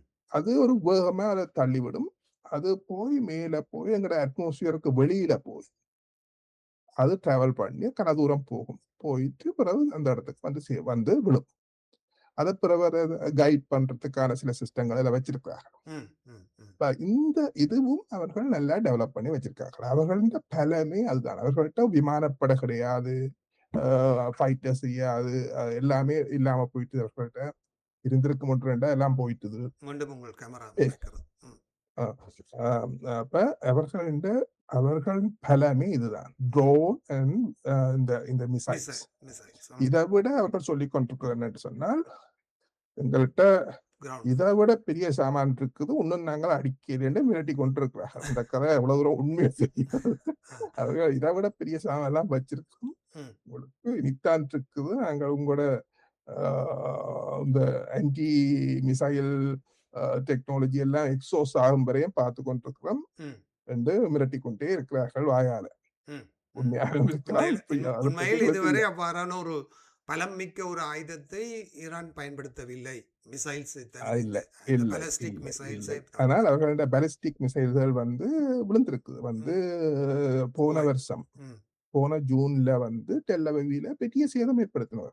ம். ம். ம். அந்த படங்கள்லாம் இப்ப வீடியோக்களா இப்ப நடந்ததாக உலாவுது. இப்ப ம். நடந்த விஷயம் இன்னும் எங்களுக்கு தெரியாது. அது பெரிய அளவில வெளியில வரையில சிலது வந்திருக்கு. அவர்கள் வந்து அந்த சில ரேடார் ஸ்டேஷன்ஸ் அடிச்சிருக்கிறார்கள்.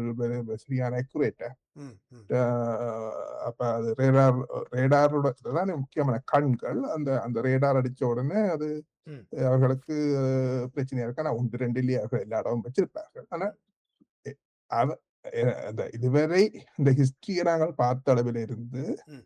எங்களுக்கு ஒன்று தெரியும்.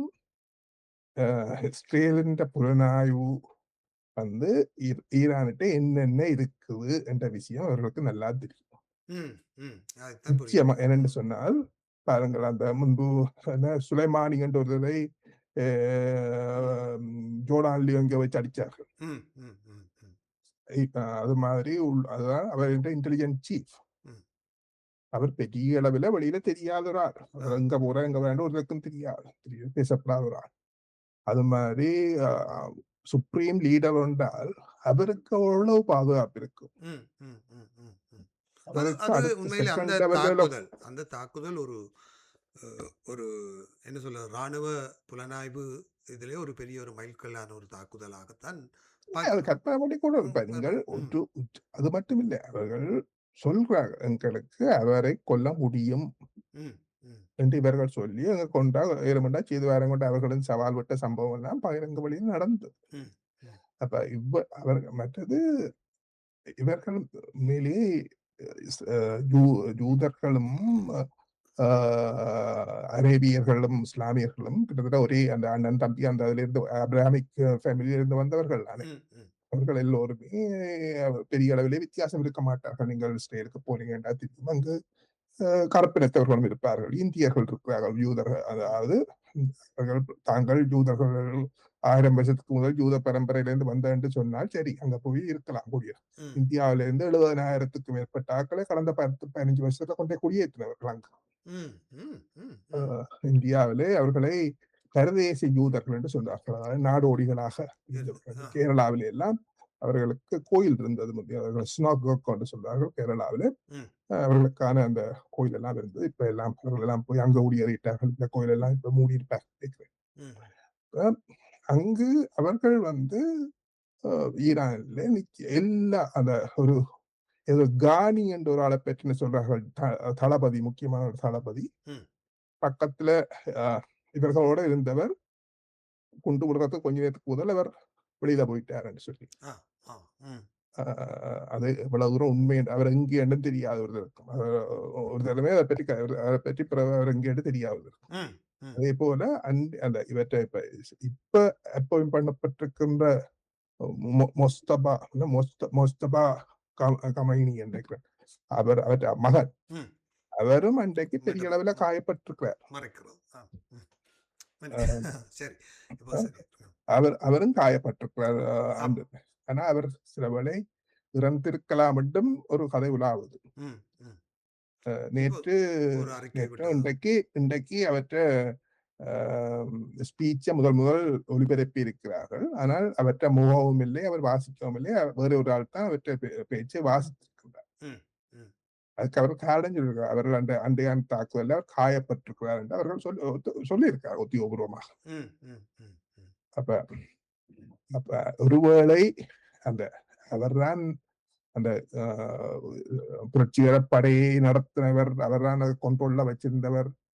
அப்பா பேருக்கு இருந்தாலும் மகன் தான் இதையெல்லாம் நடத்தினவர் என்று சொல்றார்கள். ம், ம், இப்ப ம்.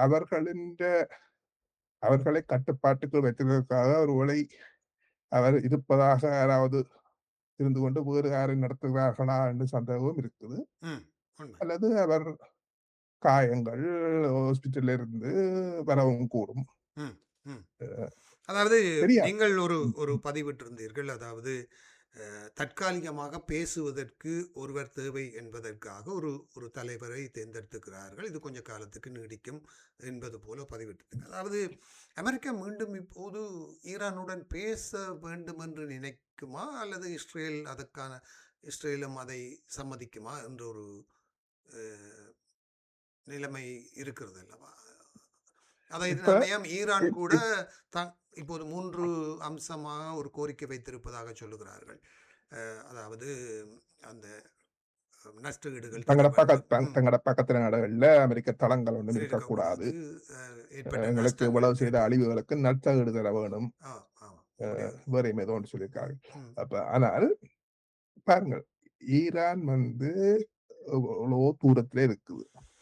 அதோட அந்த நாடு வந்து மலைகள் இதுகள் எல்லாம் காடுகள் ம், எல்லாம் ம், ம், ம். காடு பெரிய அளவு இருக்காது. பெரிய மலைகள் இதுகள் எல்லாம் இருக்கிற ஒரு நாடு. ஆமா, ஆமா, ஆமா. அங்க வந்து தரப்படை கொண்டு போய் இறக்குறது அதுவும் பக்கத்து நாடும் இல்லை. அவருக்கு இடையில கன நாடுகள். ம், ம், எல்லாரும் சேர்ந்து தான் போவோம். அதுகள் எல்லாம் பெரிய அளவுல சாத்தியம் இல்லை. இவர்கள் பக்கத்து நாடான ஈராக்கோடையே 8 வருஷம் தாக்கு பிடிச்சவர். ம், ம், அதுவும் பிறகு போர் ஒருத்தரும் வெல்லே இல்ல. அது பிறகு சமாதானமா போர் நிறுத்தம் என்று வந்து போயிட்டு. ம், இப்ப அவர் ஏதோ மற்றது அவர்கள் நல்ல ஒரு வழி இப்ப ஒரு ஒரு பிடி பிடிச்சிருக்கிறார்கள். நான் இந்த ஓயில அந்த ஹோமஸ் ம், நீரிணையில ம். அந்த எண்ணெய் எல்லாத்தையும் நாம் பெறவிட மாட்டோம். அதற்குள்ளால கிட்டத்தட்ட 20% எண்ணெய் உலக உலகம் எண்ணெய் போய்க்கொண்டிருக்கு. போய்க்கொண்டு. ம், ம், பக்கத்துல அங்கால செங்கடல் இருக்குது. அங்கேயும் அதுக்கு பக்கத்திலேயும் யெமன்ல இருக்கிற அந்த ஹூதீஸ் இருக்கிறார்கள். ம், அவர்களும் அத சில வேளை டிஸ்டர்ப் பண்ண விட்டுட்டா, அதுக்குள்ளாலே மிச்சம் இன்னும் கொஞ்சம் பிரச்சனை வரக்கூடும். ம், அதுக்குள்ளேயும் கணக்கு எண்ணெய் இருக்கு. ம். அதுக்குள்ள மிச்சம் பிரச்சனை ம். வந்தா சுயஸ் கால்வாய்க்குள்ளான போக்குவரத்தே நின்றும். நின்றும். ஆமா, ஆமா, ஆமா. ம், அது ஒரு பெரிய பிரச்சனை. அப்ப அது எஸ்கலேட் ஆகாமல் பார்க்கிறதுக்கு எப்படி நீங்க சொன்னீங்க, பேசுவதற்கு ஆழ்த்த வேண்டும். இப்ப ஜசீர் அரபாத்துக்கான பாதுகாப்பெல்லாம் குடுத்து வச்சிருந்தது இஸ்ரேல் தான். ம், ம், ம். ஏன்னா, அங்க இப்ப ஈரான்ல வந்து இவர்கள் ஆட்சி மாற்றம் என்று சொல்லிக் கொண்டிருந்தார்கள் முதல். இப்ப சொல்றாங்க ஆட்சி மாற்றம் சாத்தியமோ ஒன்று தெரியாதுன்ற மாரி கதைக்க சொல்லிக்கிட்டாங்க. இவர்கள மாற்றினால் யார் வாரது வரப்போறது? ம். இந்த புரட்சிகர காவல் படை என்று சொல்ற அந்த குரூப் வந்து ஆளாளுக்கு வந்து வெளிக்கிட்டா, திரும்ப ஒரு ஐசிஸ் மாரி ஒரு குரூப் வந்து வந்து சேர்ந்துரும். சேர்ந்து. ஆமா, ஆமா. ஆனால் இந்த அ இலங்கை தமிழர்கள் போல புலம்பெயர்ந்து வாழுகிற ஈரானிய மக்கள் அமெரிக்கா மற்ற ஏனைய நாடுகள் எல்லாம் ஜனநாயகத்தை விரும்புகிறார். அவர்கள் ஒரு மன்னர் கூட இப்போதும் இருப்பதாக கருதுகிறார்கள். ஷா பரம்பரையிலிருந்து வந்தவர். அவர்கள் பகல்தீன் அவர்களுக்கு எந்த அளவு தூரம் உள்ளூர் உள்ளூர் மக்களுடைய புரட்சியை கொண்டு நடத்தி அதை மீளவும் கைப்பற்றக்கூடிய வாய்ப்புகள் என்று அது இருக்கிறது. அ அ அது இவரே டொனால்ட் ட்ரம்பே சொல்லியிருந்தார். நான் நினைக்கல அவரால முடியும் என்று சொல்லி வேற சொல்லியிருந்தார். உண்மையும் அதுதான். இப்ப அவர் வந்து இப்ப ம், எத்தனையோ வருஷமா 15, 20 வருஷமா வெளிநாடுகள்ல இருந்துட்டு அவர் இப்ப திடீரென்று போய் அங்க ஒரு ஆட்சி மாற்றத்தை ஏற்படுத்துறதுன்றது சாத்தியமா? அது சாத்தியம் இல்ல. சாத்தியம். அங்க ஒரே ஒரு சாத்தியப்பாடு வந்து அந்த கனப்புரட்சிகள் வந்து அரசாங்கத்துக்கு எதிராக மக்கள் அ போராடி அப்படியான கட்டம் இடையிலேயே உள்ளுக்குள்ள புரட்சி குரூப் அப்படி அவர்களுக்குள்ளால் இது பிளவு வந்து செய்யலாம். ஆனால் வந்தால் இதை விட மோசமா இருக்க சந்தர்ப்பமும் இருக்கு. அதுக்கு பிறகு ஆரோட கதைச்சு என்னத்த செய்யறதுன்னு தெரியாம போயிடும். ம்ஹ்ம். இப்ப ஒரு அப்படியாக பாசிபிலிட்டி வருகிற இருக்கு.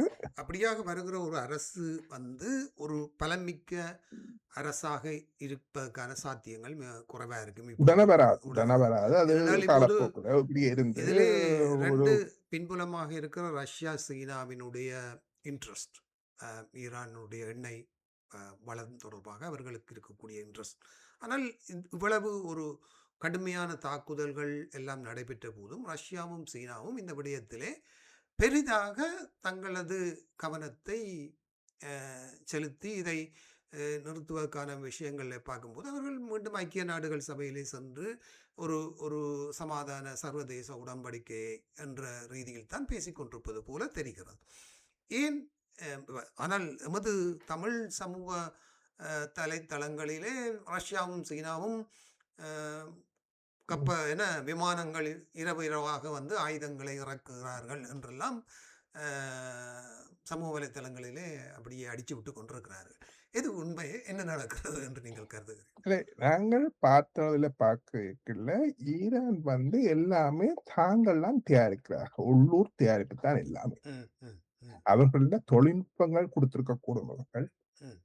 இப்ப வந்து இப்ப ஜிபிஎஸ் அந்த சேட்டலைட்ஸ் வந்து அவர்கள் அமெரிக்கன் சேட்டலைட்ஸை பாதிக்க மாட்டார்கள் என்று சொன்னால் அந்த மிசைல் அந்த பாலிஸ்டிக் மிசைல்ஸ் குரூஸ் மிசைல்ஸ் அதில் எல்லாத்துக்கும் உங்களுக்கு ஜிபிஎஸ் தேவை. அவர்கள் அதை ஜாம் பண்ணக்கூடும். அப்ப அதபடியால் அவர்கள் அதை சீனாவின் சேட்டலைட் சிஸ்டத்தை பாவிக்கிறார்கள் அல்லது ரஷ்யாண்டிய பாவிக்கிறார்களா தெரியாது. அவர்கள் நிச்சயமாக அவர்களுடைய தான் பாவிக்கிறார்கள். அது மாதிரி வேறு வேறு தொழில்நுட்பங்கள் இவர்களுக்கு நிச்சயமாக அவர்களால் வரும். என்றால் இவர்கள் அவர்களுக்கு தொடர்ந்து எண்ணெய் கொடுத்து சீனாவுக்கு எண்ணெய் கொடுத்து கொண்டிருக்கிறார்கள். ரஷ்யாவுக்கு ட்ரோன் வித்து கொண்டிருக்கிறார்கள். சில உதவிகள் அவர்களும் செய்கிறார்கள். ஆனால் பெரிய அளவிலே அவர்களும் செய்ய முடியாமத்தான் இருக்கிறார்கள். என்றால் சீனாவை பொறுத்தவரையிலே அவர்களுக்கு அமெரிக்காவின் சந்தை முக்கியம். அமெரிக்காவின் சந்தை இல்லாட்டி சீனா படுத்துரும். ரஷ்யாவை பொறுத்தவரையிலே அவர்களுக்கு அங்க பக்கத்துல உக்ரைன் பிரச்சனை. அப்ப அவர்கள் சின்ன சின்ன ஏழுமானவர் கொஞ்சமா செய்வார்கள் ஒழிய பெரிய அளவில் பாருங்க வெனிசுலா வந்து உலகத்திலேயே ஆகக்கூடிய அளவு எண்ணெய் வளம் உள்ள ஒரு நாடு. எண்ணெய் எடுக்கையிலே அவர்கள் இருக்கிற நாடு. அது முழுக்க ஈரானுக்குத்தான் போயிருந்தது. அதை கூட முழுக்க நிப்பாட்டப்படும் சத்தம் இல்லாமத்தானே சீனா இருக்கு. அப்பவே எங்கேயோ ஒழுதின்னானது ஈரானுக்கு அடிச்சாலும் உதவிதான் நடக்கும். எல்லாரும் பேசாமல் இருந்துருவாங்க. எல்லாரும் நேர்களிடமும் ஒரு வேண்டுகோளை விடுத்து விடுவோம். உங்கள் கேள்விகள் மற்றும் பல நேர்கள் முகநூல் பக்கத்தினூடாக பல கேள்விகளோடு அல்லது உங்களுடைய கருத்துக்களை பதிவிட்டிருக்கிறீர்கள். இருந்தாலும் நேரடியாக கேள்விகளோடு நிகழ்ச்சியோடு இணையலாம். 0409829499 என்னும் தொலைபேசி இலக்கம். வாட்ஸ்அப் வைபர் மூலம் நிகழ்ச்சியில் இணைய விரும்பின் சக 6140982499 என்னும் தொலைபேசி இலக்கத்தோடு நேர்கள் இணைந்து கொள்ளலாம். பவானி சிறியவர்கள், ஈரான் அப்பா மகன் என்ற குடும்ப ஆட்சி ஈரான் மக்கள் ஏற்றுக்கொள்வார்களா என்ற ஒரு கேள்வியை கேட்டிருக்கிறீர்கள். பார்க்கலாம். அதுக்கு குமார் கணேசன் அவர்கள் என்ன பதில் சொல்லுகிறார் என்று பார்ப்போம். குடும்ப ஆட்சி தொடர்கிறது என்று 30 வருடங்களாக ஒரு குடும்பம் தான் ஆட்சியில் இருந்தது. இப்போது மகன் வந்திருக்கிறார். அவ்வளவுதான் வித்தியாசம். அவ்வளவுதான். பகிரங்கமாக மகன் ஆட்சிக்கு வந்திருக்கிறார். அது ஒரு முக்கியமான பிரச்சனை. அவர்கள் மன்னர் ஆட்சி முடியாட்சியை ஒழிக்க போல் வந்துட்டு திரும்ப அவர்களிட அவற்ற மகன் தான் வருகிறார். ஆனால் அந்த வெஸ்டர்ன் மீடியாக்கள்ல சொல்லும் போது சொல்வார்கள் இவர் தான் அந்த அப்பாண்ட கேட் கீப்பர் என்று சொல்லி. அதாவது இவர் இல்லாமல் அங்கே ஒன்றும் நடக்காதுன்ற மாதிரி. அப்படி ஒரு வலிமையாக இருந்த ஒருவர். ம். அதபடியால் ஆரம்பத்திலிருந்தே அவர்தான் வருவார் என்று ஏனென்றால் இவருக்கும் 89 வயசு ஆயிட்டு. ம். ஆமா, ஆமா. அப்ப நல்ல வயசு. அவர் அப்ப அப்ப அவர் எப்படியோ இன்னும் ஒரு இருந்திருந்தாலும் இன்னொரு 5, 6 வருஷம் இருந்திருப்பார் இல்ல. ம். ம். ம். ம். வேலை செய்யக்கூடிய உயிரோடு இருந்தாலும் வேலை செய்யக்கூடிய வலிமையில இருந்திருக்க மாட்டார். அவர் எப்படியோ வெட்ட கைக்காது போயிருக்கத்தான் எப்படியும் போயிருக்கு. சாத்தியம். ஆமா. ம். ம். அடுத்ததாக நான் உங்களிடம் கேட்க விரும்புவது இந்த ஹோர்முஸ் நீரிணை ஊடான எண்ணெய் போக்குவரத்து எவ்வாறு உலகத்தின் பொருளாதார பிரச்சனையில் ஒரு முக்கியமான பங்காக இருக்க போகிறது. அது இந்த யுத்தத்தினால் இப்போது நீங்கள் பார்த்தீர்கள்னா எண்ணெய் விலைகள் உயருகிறது. ஆனால் ஓரளவுக்கு அரசாங்கங்கள் அதை கட்டுப்படுத்துகிற முயற்சிகளை செய்து கொண்டிருக்கிறார்கள். குறிப்பாக அமெரிக்க அதிபர் சொல்லிக் கொண்டிருக்கிறார், அந்த ஹோர்முஸ் ஊடாக வருகிற கப்பல்களுக்கு அமெரிக்க படைகள் பாதுகாப்பை வழங்கும் என்ற விடயத்தை அவர் பேசிக்கொண்டிருக்கிறார். ஆனால் இதுவரை அவ்வாறான ஒரு பாதுகாப்பு எந்த அளவு தூரம் நடைமுறைப்படுத்தப்படுகிறது, அது சாத்தியமா போன்ற விடயங்களை கேட்டால் உங்களிடமிருந்து நாங்கள் பெற்றுக்கொள்ளக்கூடிய பதில் எப்படி இருக்கும்? இந்த பொருளாதாரத்தில் இந்த ஈரானினுடைய இந்த யுத்தம் ஏற்படுத்தி இருக்கிற மிக முக்கியமான பிரச்சனை இந்த பெட்ரோலிய பொருட்களினுடைய விலையேற்றம். இதைத்தான் அவர்கள் ஒரு துருப்புச்சூட்டாக பயன்படுத்த போகிறார்களா என்ற ஒரு கேள்வி வருகிறது இல்லையோ? பெட்ரோலியம் மாத்திரமல்ல, இந்த பெட்ரோலிய இதுகள்ல வர பை ப்ராடக்ட் கணக்க இந்த ஃபெர்டிலைசர்ஸுக்கான நைட்ரஜன் அப்படியான விஷயங்கள் எல்லாம் இங்க இருந்து வருது இந்த இதுக்குள்ளால. இப்ப இது பெட்ரோலை மாத்திரமில்ல அதுகளையும் பாதிக்கும். மற்றது நீங்கள் உங்களோட கேள்வி அமெரிக்கா பாதுகாப்பு கொடுக்கிறது சாத்தியமா என்றால் அது பொறுத்திருந்தால் பார்க்க வேண்டும் என்றால் அவர்கள் தாங்கள் வச்சிருந்த அந்த எப்ரஹாம் லிங்கன் என்ற அந்த பெரிய கப்பலை கூட விமானம் தாங்கி கப்பலை கூட அவர்கள் தூர கொண்டு போயிட்டார்கள். 400 கிலோமீட்டர் இங்க இருந்து இப்ப 1000 கிலோமீட்டருக்கு தூர கொண்டு போயிட்டாங்க ஏவுகணை வீச்சுக்கு வெளியிலே. ஆனால் அதுல தீ விபத்து ஏற்பட்ட என்று சொல்றார்கள். அது இவர்கள் அடிச்சு வரவில்லை என்று சொல்றார்கள். லோன்ட்ரிக்குள்ள நெருப்பு பிடிச்சதுன்னு சொல்லி அது உண்மையா இருக்கலாம். ஆனால் அந்த எப்படியான ஒரு பெரிய கப்பல் அதெல்லாம் பக்கத்துல வச்சிருக்கும் போது இந்த இவர்களுடைய டெக்னிக் முதல் சொன்ன ஆயிரக்கணக்காக ட்ரோன்களையும் மிசைல்களையும் ஏவும் பொழுது ஒன்று தவறி விழுந்தாரே அது பிறகு அது பெரிய அவமானமா போயிடுது. இப்ப இது இவ்வளவு தூரம் பிரான்சும் விளக்கிட்டு இருக்கு நான் செய்ய போறேன்னு சொல்லி அதனால் அவ்வளவு தூரம் சாத்தியமும் தெரியாது. ஆனா இன்னொரு விஷயத்தை சொல்ல வேணும் இந்த எப்போதுமே இப்படி செய்திகள் இதுகள்ல பரபரப்பாகவும் பெனிக்காகவும் விஷயங்களை சொல்லும் போதுதான் அதை மக்கள் ஆபருடன் பார்ப்பார்கள். ஆனால் எனக்கு ஒரு பழக்கம் இருக்கு. அது உண்மையில அப்படிதான் பேசுவதில்லை. உண்மையிலே அந்த ஹிஸ்டரிய உண்மையா பாத்தீங்கன்னா இப்ப 8 பில்லியன் பேரல் ஸ்டாக்ல குளோபலா இருக்குது. ஒவ்வொரு நாடும் மற்றது இன்டர்நேஷனல் எனர்ஜி ஏஜென்சி என்ற எல்லாம் வச்சிருக்கு. அப்ப 8.2 பில்லியன் பேரல்ன்றது இப்ப இதுக்குள்ள 20% தானே இதுக்குள்ள நிக்குது. அது கொஞ்சம் கூடி ஒரு 25% 30க்கு வேற வைப்போம்னா கூட இது நான் ஒரு பெரிய கால்குலேஷன் நான் செய்ய இல்ல. இது கிட்டத்தட்ட ஒரு வருஷத்துக்கு மேல இது இழுக்கு. அப்படி ஆக்கள் பனிக்காகிற நிலையில அங்கே ஒன்றும் இல்லை. சரி, இப்போது ஒரு செய்தியை இன்று பார்த்திருந்தேன். தமிழ் பத்திரிகையில் தான் வந்திருந்தது. 40,000 பேரல்களா 40,000 தொன் பலர்களா இது ஒன்றை இந்த பெட்ரோலிய உற்பத்தி நாடுகள் எக்ஸ்ட்ராவாக உலக சந்தைக்கு வழங்க இருப்பதாக ஐஏ 400 மில்லியன் பேரல்ஸை வெளியில விடுது. இது பெட்ரோலிய தற்போது ஏற்பட்டிருக்கிற பெட்ரோலிய விலை உயர்வுகளையோ அல்லது அதாவது கச்சா எண்ணெயைத்தான் அவர்கள் வெளியிலே வருவதற்கு சொல்றது அவர்கள் அதைத்தான் பியூரிஃபை பண்ணாத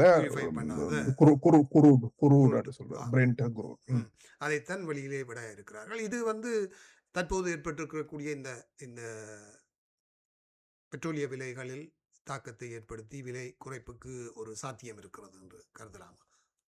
இந்த விலைகள் ஏற்றம் என்று நீங்கள் பாருங்கள், ஆஸ்திரேலியாவில் கூட அங்க அடி விழுந்த அண்டு பின்னேரமே இங்கே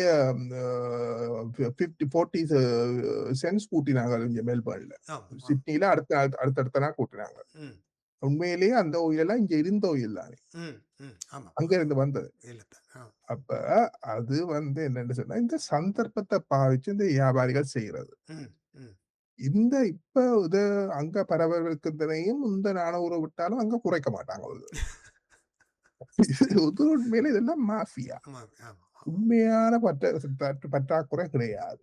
ம், இலங்கையில கட்டுப்பாட்டு விலை வச்சிருக்கிறபடியால், அங்க அவையால பெரிய அளவுல ஏத்த இல்லாமல் இருக்குது. அப்படி இருக்க இன்றைக்கு 25 கொஞ்சம் ஏத்தியிருக்காங்க என்றா, அதுக்கு காரணம் சொல்றார்கள். இனி அடுத்தடுத்த வந்திறங்குறது ஆகக்கூடிய விலையா இருக்கு. நாங்க அவ்வளத்தையும் மக்கள்ட்ட ட்ரான்ஸ்ஃபர் பண்ண இயலாது. அதுக்கு முதலே கொஞ்சம் கூட்டி இதுல கொஞ்சம் எடுத்து வச்சிருந்து, அத குறைச்சு குடுக்க போறோம் என்று. ம், ம், ம், அது நியாயமாயும் இருக்கலாம். ம். அம் அப்ப இது உண்மையிலேயே எல்லாரும் அந்த சந்தர்ப்பத்துக்காக கூட்டுறது குறையாது. இப்ப இன்றைக்கு போர் நின்றாலும், ம், இந்த இதுக்குள்ள நடந்த டிஸ்டர்பன்ஸ் இதுகள் இந்த பேக்லாக்குகள் எல்லாம் இதெல்லாம் முடிய ஒரு 6 மாதம் எடுக்கும். ம், ம். மீண்டும் இது இப்ப சகஜம். நார்மலுக்கு சேர. ஆம். இந்த விடயத்திலே இப்போது அ எண்ணெய் பிரச்சனை ஒரு புறம் இருக்க, 2வதாக மிக முக்கியமான தாக்கத்தை ஏற்படுத்திய இன்னொரு துறை என்று சொன்னால், இந்த விமான போக்குவரத்து. அ நான் இலங்கையில் இருந்தபோது மத்திய கிழக்குக்கான சகல விமானங்களும் இலங்கையிலிருந்து சகலதும் ரத்து செய்யப்பட்டிருந்தது. ஏலங்கா விமானங்கள் சகலதும் ரத்து செய்யப்பட்டிருந்தது. அது ஒரு ஏலங்கா ஏர்லைன்ஸுக்கு ஒரு பெரிய ஒரு தாக்கத்தை ஏற்படுத்தி இருக்கிறது என்று சொல்கிறார்கள். அது எந்த அளவு தூரம் என்று எனக்கு தெரியவில்லை. இருந்தாலும் ஒரு பெரிய தாக்கத்தை ஏற்படுத்தி இருக்கிறது. அதே போல மத்திய கிழக்கு நாடுகளிலே குறிப்பாக இந்த துபாய் போன்ற முக்கியமான ஒரு ஒரு என்ன சொல்றது, தங்கி செல்றது அல்லது டிரான்சிட் எடுக்கிற ஒரு முக்கியமான விமானத்தளம் அடிக்கடி தாக்கப்படுகிறது. இதனாலும் இப்போது அந்த பகுதியான விமான போக்குவரத்துகள் பெருமளவிலே தாக்கத்தை ஏற்படுத்தி இருக்கிறது. குறிப்பாக ஏசியா நாடுகளை பயன்படுத்தி விமான சேவைகளை மாற்று வழிகளை கண்டுபிடித்தாலும் கூட இந்த நாட்டில் ஏற்பட்ட இந்த விமானத்துறையில் ஏற்பட்டிருக்கிற தாக்கம் என்பது உலகளாவிய பொருளாதாரத்திலே ஏர்லைன்ஸுகளுக்கு பெரிய தாக்கத்தை ஏற்படுத்தி இருக்கும் என்று நம்புகிறேன்.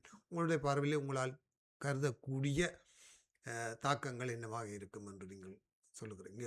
ஆஸ்திரேலியாவில் இருந்து கூட பல உண்மையிலேயே இந்த விமான போக்குவரத்துன்றது இந்த முக்கியமாக இந்த துபாய் அந்த அந்த அந்த ஏர்போர்ட் எல்லாம் ஒரு நாளைக்கு 1000க்கும் மேற்பட்ட விமானங்களை ஹேண்டில் பண்ற விமான நிலையம்.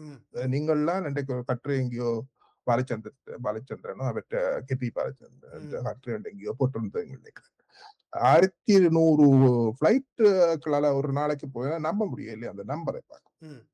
அது முற்றா இப்ப ஓடுது. இப்பவும் விமானம் அதுக்குள்ளால போகுது. மிகவும் குறைவு.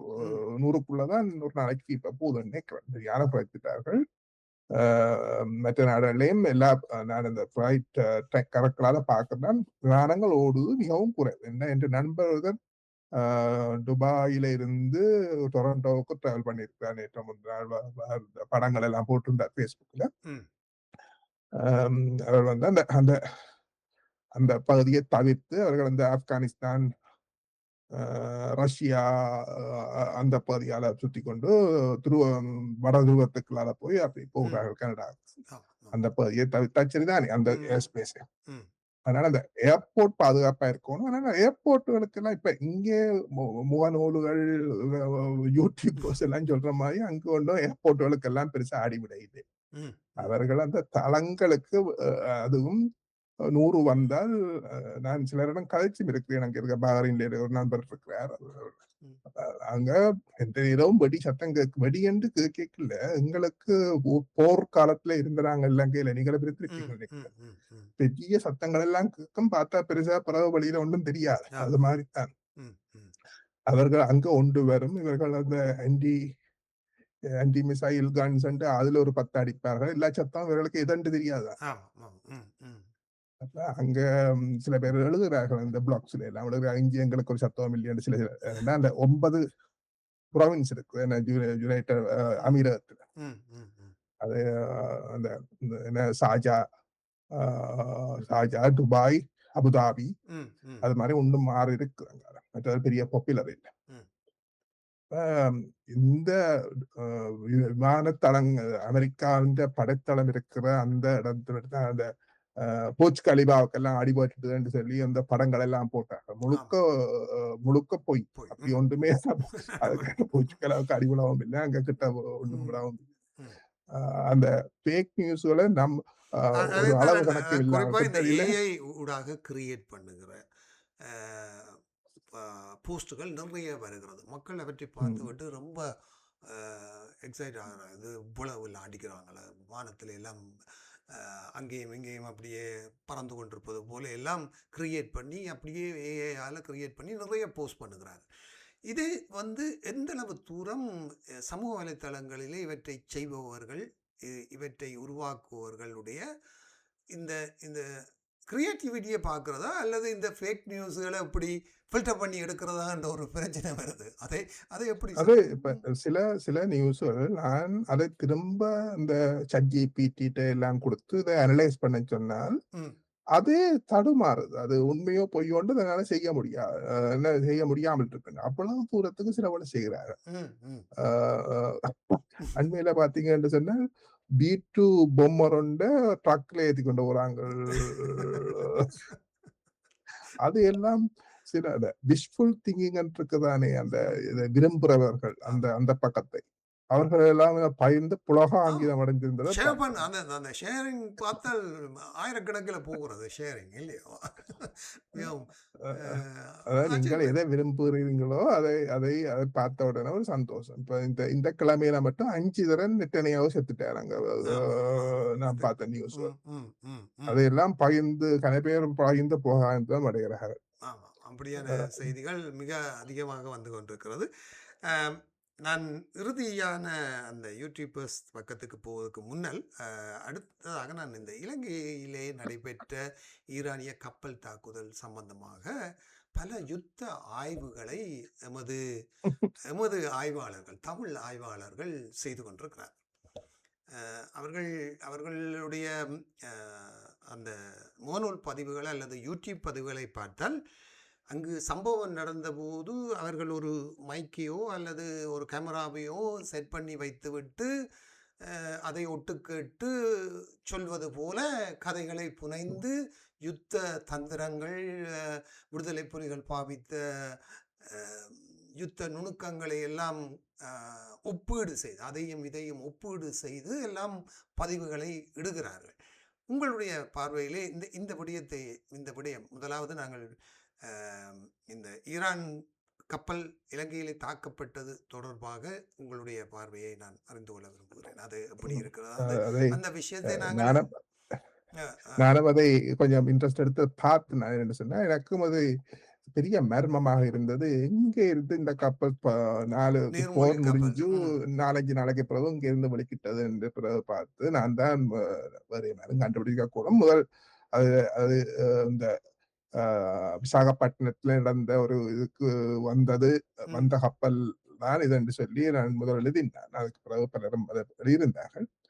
அ ஆனால் அது ஏன் போர் தொடங்கினதுக்கு பிறகு அங்கே இருந்து வெளிக்கிட்டதற்கான காரணம் இன்றைக்கு வரையும் எங்களுக்கு தெரியாது. ம். ம்.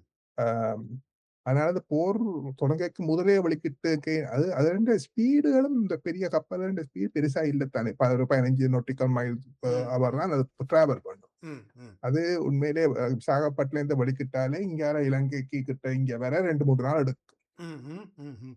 அ அவர்கள் இடையிலே எங்கே நின்றார்களா? வந்தார்களான்னு தெரியாது. இடையிலே அ அதனால அந்த எல்லோரும் ஆரம்பத்திலே அது இன்டர்நேஷனல் வாட்டர்ல அது அ அடிக்கப்பட்டது என்று நியூஸ சொல்லிக் கொண்டிருக்கையில தான் நான் ம். அதுண்ட நடந்த அ அவர்கள் சொன்னார்கள் 40 நாட்டிக்கல் மைல் சவுத் ஆஃப் கோல் என்று சொல்லி. ஆமா. என்றால் ஆமா. அது உண்மையிலே இலங்கைன்ற அந்த இ இ இசட் என்று சொல்ற எக்ஸ்க்ளூசிவ் எக்கனாமிக் ஜோன் என்று சொல்ற அந்த பிரதேசத்துக்குள்ள தான் அது வருது. அதாவது இலங்கையின் கடல் வளத்துக்குள்.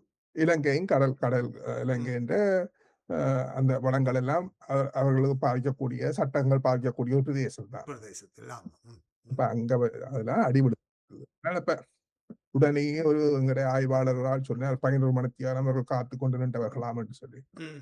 அதான் நீங்க சொன்ன மாரி அவர்கள் மைக்க வச்சு கேட்டுக்கொண்டிருந்தார்களா என்னவோ தெரியாது. வேற ஒரு இடம் அந்த ஒன்றும் இல்லை. இல்லை. ஆமா. சந்தடிகாரத்துல அவர்களை இவர் மூட்டி விடுவோம் என்று யோசிக்கிறவர்கள்லாம் இவர்கள் அதாவது இந்த அந்த என்ன சொல்வது, இந்த மெசேஜ்களை எல்லாம் ஒட்டு கேட்கிறார்களோ என்ற ஒரு சந்தேகம் எனக்கு வருகிறது. அதாவது முன்பு எல்லாம் இந்த சங்கேத மொழிகளை எல்லாம் ஒட்டு கேட்கிற விடுதலை புலிகளின் புலனாய்வு பிரிவினர் இருந்தது போல இப்போதும் இருக்கிறார்களோ என்ற எண்ணங்கள் எல்லாம் வருகிறது. இன்றைக்கு ஒரு தடவை அடிச்சு விட்டிருந்தார். ம். ஒரு தரம் சொல்லாத விஷயத்தை தான் சொல்றேன்னு வச்சு அது தெரியாது. என்ன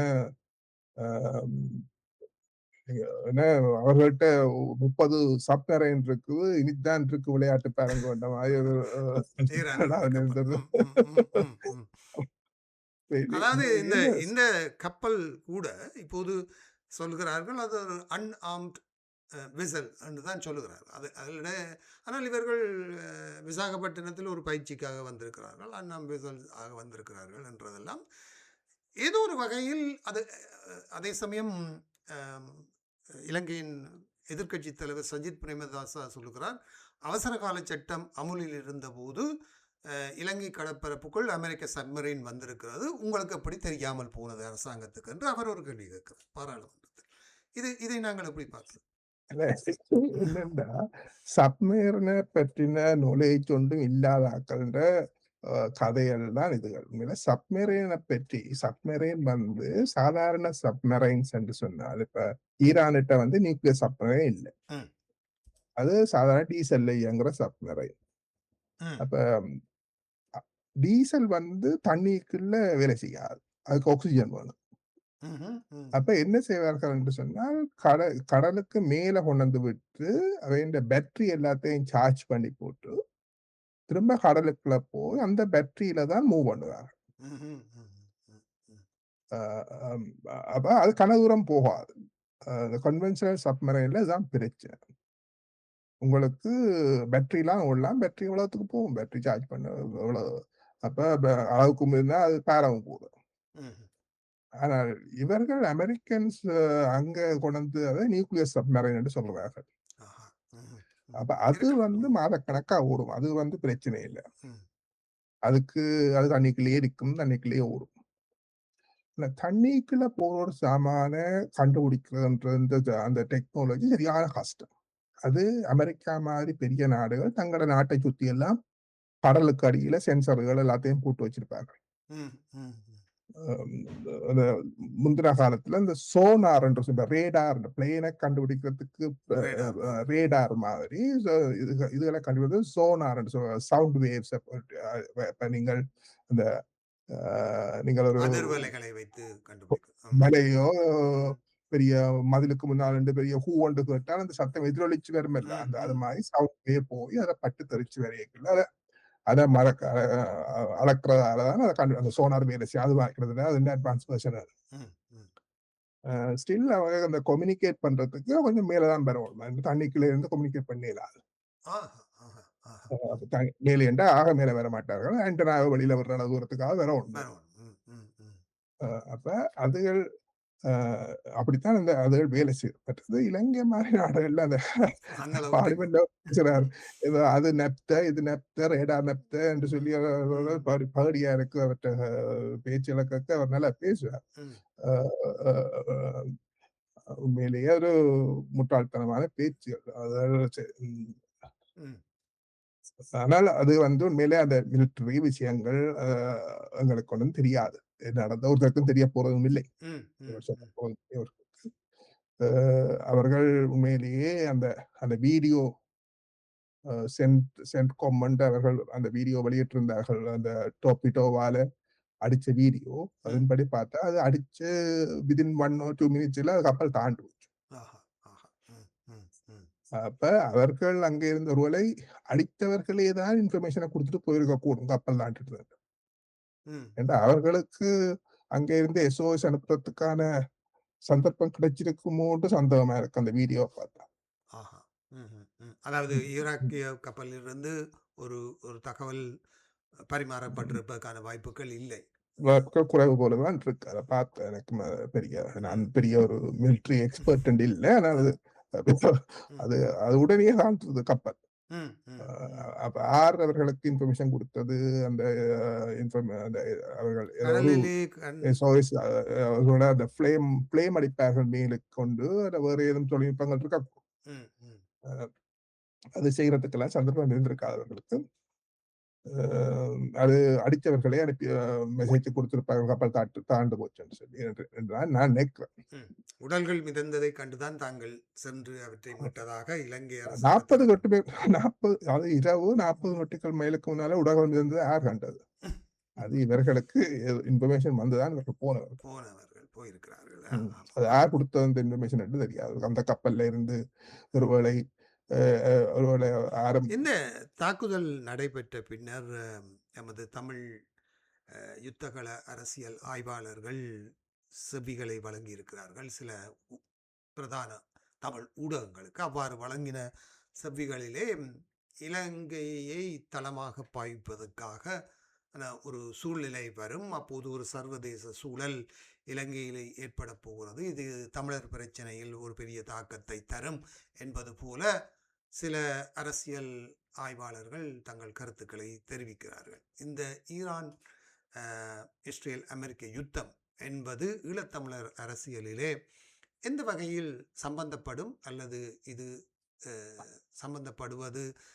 சம்பந்தப்பட வைத்து ஈழத்தமிழருடைய பிரச்சனை தீர்வு என்ற வகையிலே பயணிப்பது என்பது போன்ற இந்த அரசியல் ஆய்வுகளை பற்றி நீங்கள் என்ன கருதுகிறீர்கள்?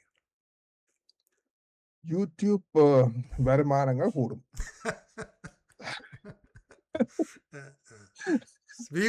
அது ஒன்று.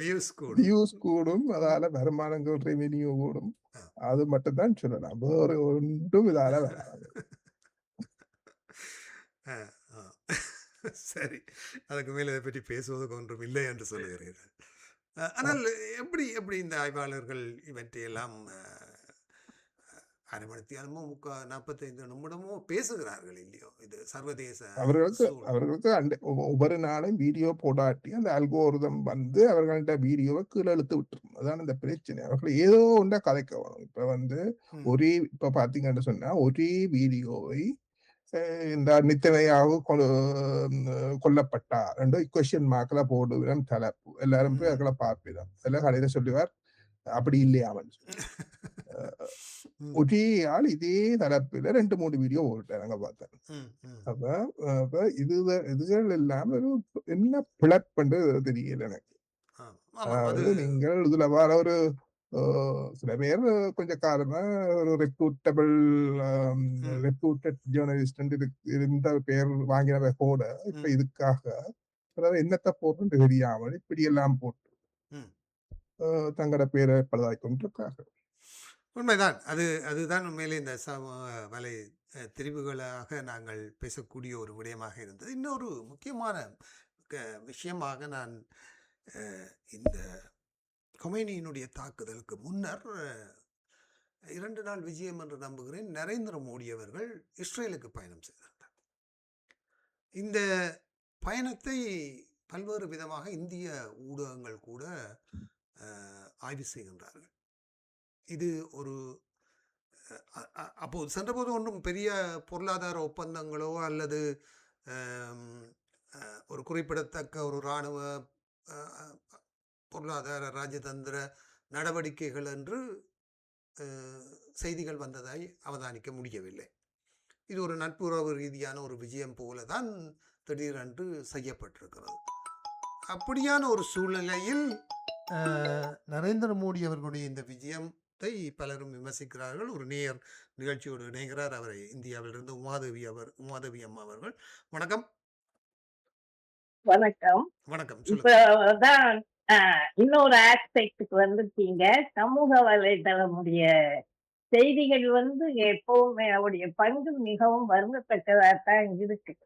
அத கொஞ்சம் அழகாக இப்ப உள்ள பேச்சாளர் இருக்கிறாரே அவங்களுடைய விருந்தினர் அவர் அழகா செய்திய பதிவு எழுதும் பொழுது ஃபேக்ட் செக்கிங் கொடுத்துருவாங்க. அதுக்காக அவருக்கு பாராட்டை தெரிவிக்கிறதுக்கே நான் இப்பொழுது அழைத்தேன். எந்த ஒரு கருத்தையும் பதிவிட்டுட்டு பதில் வந்த பிறகு அதுல ஒரு ஃபேக்ட் செக்கிங்கும் he will post. ம். அதற்காக அவருக்கு பாராட்டுக்கள். இன்னொன்னு வந்து எதனால சமூக ஊடகங்களை வந்து கண்டிக்கத்தக்கதுன்னா, முதல்ல நேத்து முதல் செய்தி வந்தது யூடியூப்ல ம். இந்தியா சேனல்ல தான், இந்தியா சமூக வலைதளத்துல தான். ஒண்ணுல வந்தது கொடியோட வர, எங்களுடைய தேசிய கொடியோட வர, இந்திய தேசிய கொடியோட வர கப்பல் அந்த சேனல்ல இருந்து வெளியில வந்துக்கணும், அந்த கணவாயில இருந்து வெளியில வந்துக்கிடலாம், நீர்த்தளத்துல இருந்து அதுக்கு மட்டும் பாதுகாப்பு கொடுக்கப்படும், அவங்க ஒண்ணும் செய்ய மாட்டோம்னு ஈரான் சொன்னதாக எங்களுடைய இங்க உள்ள மந்திரி, அதாவது இப்ப 58 இன்ச்சுடைய கேபினட்ல உள்ள மந்திரி சொன்னதாக செய்தி வந்தது. ஆனா அடுத்த ஒரு சில நொடியிலேயே ராய்ட்டர் செய்தி கூறுகிற மறுத்தது இந்த செய்திய. அப்ப எதை நம்ப, எதை செய்ய? இப்ப கொஞ்ச நேரத்துக்கு முன்னாடி ஒரு கப், இப்போ போஸ்ட் போட்டிருக்கிறது 2 கப்பலுங்க. ஆனா யூடியூப்ல வந்திருக்கிறது ஒரு கப்பல். 57 நிமிஷத்துக்கு முன்னாடி வந்த செய்தி இந்தியாவுக்கு ஒரு ஆயில் கப்பல் வந்திருக்கு. ஆனால் அத நம்புறதா நம்பலையா, நம்ப முடியுமா? யாருக்கு தெரியும்? ஏன்னா குண்டு போட்டுட்டு, பள்ளி மேலேயே குண்டு போட்டுட்டு, நாங்க குண்டு போடல, ஈரானே தான் குண்டு போட்டுச்சுன்னு சொல்ற ஒரு டொனால்ட் ட்ரம்ப் இருக்கையில இந்த மாதிரி இதெல்லாம் இந்த ஃபேக்ட் செக்கிங் ஆள் மூலம் தான் நாங்க தெளிவுபடுத்திக் கொள்ள வேண்டும். அதுல அவர் வந்து அந்த ஃபேக்ட் செக் பண்ணிட்டாருன்னா ரொம்ப சந்தோஷப்படுவேன். அவருக்கு மறுபடியும் சொல்லுகிறேன், நான் தெரியும் நன்றி நன்றி நன்றி வாழ்த்து நன்றி நன்றி நன்றி தந்தேன். நன்றி மாதவி அம்மா. உண்மையிலேயே அந்த இப்படியான ஆட்களுக்கு, அதாவது முக்கியமாக பலர் சொல்லுவார்கள் இது உண்மையா பொய்யான்னு தெரியாம கிடக்கு என்று சொல்லி. அப்ப முடியக்கூடிய, எங்களால தெரியக்கூடிய விஷயங்களை செய்து போடுறதால மற்றவர்களும் பிரயோசனம் அடைகிறார்கள் என்போது மகிழ்ச்சியாக இருக்கின்றது. நன்றி. அந்த திரும்ப இப்ப கடைசியாக வந்த ஒரு செய்தி பார்த்தீங்கன்னு சொன்னால், அந்த அமெரிக்காவின் ஃபியூவல் டேங்கர் பிளைட் உண்டு, அதை சுட்டு வீழ்த்தி விட்டார்கள் என்று சொல்லி பெரிய அது கொஞ்சம் ஓடிக்கொண்டிருக்குது, கொஞ்சம் வீடியோக்களும் இதுகளும். அது உண்மையிலேயே பார்த்தீங்கன்னு சொன்னால் அது விழுந்தது இஸ்ரேலுக்கு கிட்டத்தட்ட ஈரான்ல இருந்து 1000 கிலோமீட்டருக்கு அங்கால. அப்படி அவ்வளவு தூரத்துல சுடுறதுக்கு அங்க ஈரான்கிட்ட எந்த ஒரு ஆயுதமும் இல்லை. அவர்கள்ட்ட ஆகப்பெரிய ஆயுதமே அந்த S-400 என்ற ஒரு மிசைல் இருக்கு. அது 400 கிலோமீட்டர்ஸ் தான் போகும். இது வந்து உண்மையில அது ஆக்சிடென்டா இருக்கத்தான் 99% சான்ஸ் இருக்கு. பொறுத்து பார்ப்போம். சரி, இந்த நரேந்திர மோடி அவர்களுடைய விஜயம் என்பது ஒரு கவனத்தை ஈர்த்த ஒரு சம்பவமாக பார்க்கப்படுகிறது. நரேந்திர மோடி ஈரானுக்கு முதுகில் குத்தி விட்டார் என்ற ஒரு தகவல்களையும் சொல்லுகிறார்கள். அதே சமயம் இது ஒரு என்ன சொல்வது, இந்த யுத்தம் ஒரு பெரிதாக வந்தால் இந்தியாவினுடைய ஆதரவை உறுதிப்படுத்துவதற்கான ஒரு செயற்பாடு என்றும் நெத்தன்யாகுடைய நடவடிக்கை என்றும் சொல்லப்படுகிறது. இந்த விஷயத்தை நாங்கள் எப்படி அனலைஸ் பண்ணலாம்? இது இல்லை, இந்தியா வந்து இப்ப உண்மையில இந்தியா பாத்தீங்கன்னா வெளிவிவகார அமைச்சர் ஜெயசங்கர் வந்து அவர் படுத்த அரசியல்வாதி, அவர் பரம்பரை அரசியல்வாதி, டிப்ளோமேட். அவர் அரசியல்வாதி அல்ல, அவர் இருந்தாலும் அவர் டிப்ளோமேட், ராஜதந்திரி. அவர் வந்து நல்லபடியாக ஹேண்டில் பண்றாருன்ற மாதிரி தான் எனக்கு தெரியுது. அவர்கள் வந்து உண்மையிலே ஈரானிலேயே அவர்கள் இந்தியா அதானின்ற அதானின்ற நிறுவனம் ஒரு பெரிய போட்டு டெவலப் பண்ணுது ஈரானில. அவர்கள் ஒரு கொடுக்க இல்லை. அதே நேரத்தில் இஸ்ரேல்லையும் ஹைஃபா துறைமுகத்தை அதானின்ற நிறுவனம் தான் ஹேண்டில் பண்ணது. அவர்கள் அது பிசினஸ் என்று வரைக்குள்ள அவர்கள் எல்லாரையும் சமமாக வச்சு தங்கள் விருத்தியை கொண்டு போகிறார்கள். நான் நினைக்கிறேன் எனக்கு சரியாக தெரியாது. இந்த கெஸ்ஸிங் என்னது வந்து அமெரிக்கா ஹேண்டில் பண்றதுக்காகத்தான் அவர் இந்த இஸ்ரேலுக்கு போயிருப்பார் என்று நினைக்கிறேன். என்றால் அவரை பிடிச்சு எதுவும் செய்யலாம் என்று நினைச்சதான். என்றால் அதுக்கு பின்புதான் அந்த அறிவித்தல் வந்தது. ம். ஓ, ஒரு மாசத்துக்கு அவர்கள் ரஷ்யாட்ட ரஷ்ய ஆயில் வாங்கலாம். ஆயில் வாங்கலாம். ம், ம், ம். அப்ப அது இதுன்ற அதாவது விளைவாக ஈரான் இருக்கக்கூடும். யுத்தத்தினால் ஆயில் சப்ளை என்பது பிரச்சனைக்கு வந்தால் இந்தியா வந்து எந்தவித பிரச்சனையும் இல்லாமல் ரஷ்யாவிடமிருந்து எண்ணெயை வாங்கிக் கொள்ளலாம் என்பதற்கான ஒரு ஒரு டிப்ளமேட் செயற்பாடு அப்படியா? அவர் போகைக்குள்ள அவர் நெத்தனியாக ஒன்றுமெடுத்து சொன்னார். அதாவது நரேந்திர மோடி இந்தியாவுக்கு திரும்பி போவதற்காகத்தான் நாங்கள் இந்த காத்திருக்கோம். முதல் ம், அடியை தாமதித்தோம் என்று கூட சொல்லியிருந்தார். ம், ம், அப்ப அவர்கள் சொல்லியிருக்க போறதில்லை.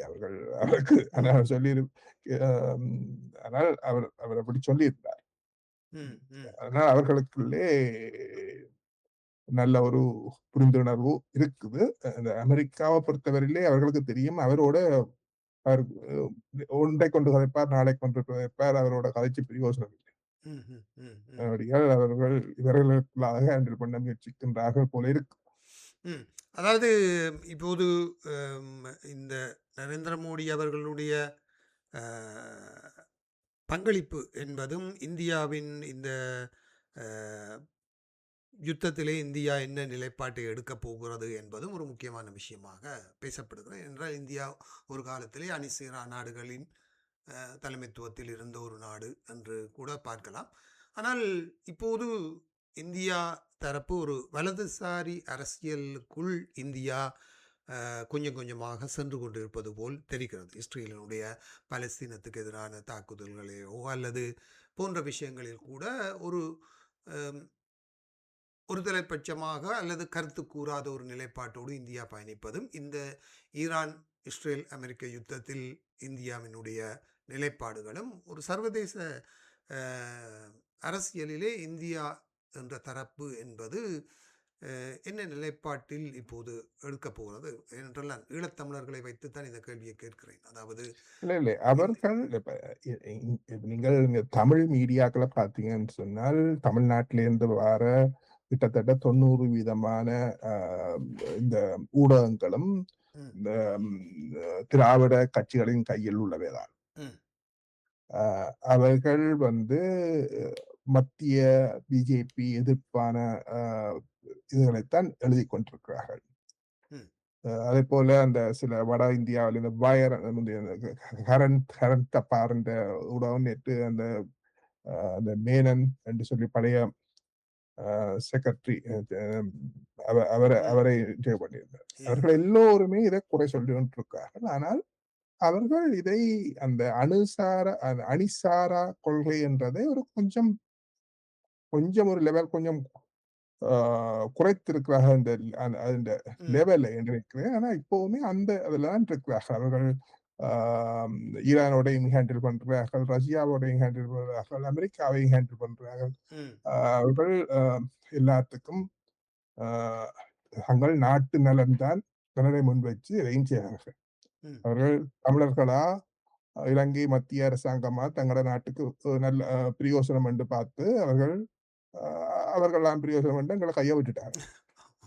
அவர்கள் தங்கள் நாட்டுக்கு நாட்டு நலன் இந்த நாடும் அதைத்தானே செய்யும். அமெரிக்காவும் அதைத்தான் செய்யும். எல்லா நாடும் தந்த நாட்டு நலன் தான் முதல். அவர்கள் வேற ஒருவரின் நலனை வச்சு செய்ய வேணும். அவர்கள் செய்ய மாட்டார்கள். உண்மைதான், அது சரி. இறுதியாக இப்போது ஆஸ்திரேலியா பக்கம் நாங்கள் வரலாம் என்று நம்புகிறேன். இறுதியான ஒரு தகவலாக நேற்று முன்தினம் வந்த செய்திகளின்படி இந்த ஃபுட்பால் வீராங்கனைகளுக்கு அசைலம் கொடுத்த ஒரு சம்பவம் நடைபெற்றிருக்கிறது. அதில் ஒருவர் அதை ரிஜெக்ட் பண்ணி பெற்றுக்கொண்டு பேருந்து அதை திருப்பி கொடுத்து விட்டு மீளவும் ஈராக்குக்கு செல்ல இருப்பதாக அல்லது சென்று விட்டதாக தெரிகிறது. இந்த விடயத்தை இப்போது ஆஸ்திரேலியா ஹேண்டில் பண்ண இந்த விவகாரத்தை நாங்கள் எப்படி பார்க்கலாம்? அதாவது ஒரு நாட்டினுடைய விளையாட்டு, அதாவது சர்வதேச விளையாட்டு அரங்குக்கு வந்தவர்கள் தேசிய கீதத்தை இசைக்கவில்லை. ஆகவே அவர்கள் திரும்பி சென்றால் அவர்களுக்கு உயிர் ஆபத்து என்ற வகையில் இப்போது ஈரானிய வீரர்கள் 4 பேருக்கு என்று நம்புகிறேன். அப்படியோ 3 பேரா 5 பேருக்கு கொடுத்தார்கள் முதல். ஒ பின்பு ஒரு இன்னும் ஒரு வீராங்கனைக்கும், அங்க வந்திருந்த ஒரு அ துணை அந்த மேல ஹெல்ப்பர். ம். ஆஃபீசர்ஸும் வந்திருப்பார்கள். அதுல ஒருவருக்கும் கொடுத்தார்கள். ம். ஆனால் இந்த 2வது தடவை கொடுத்த அந்த அந்த பெண் வந்து பிறகு திரும்ப தான் போறேன் என்று சொல்லி சொன்னதாக சொல்றார்கள். அவர் பிறகு என்ன நடந்ததுன்னு தெரியாது.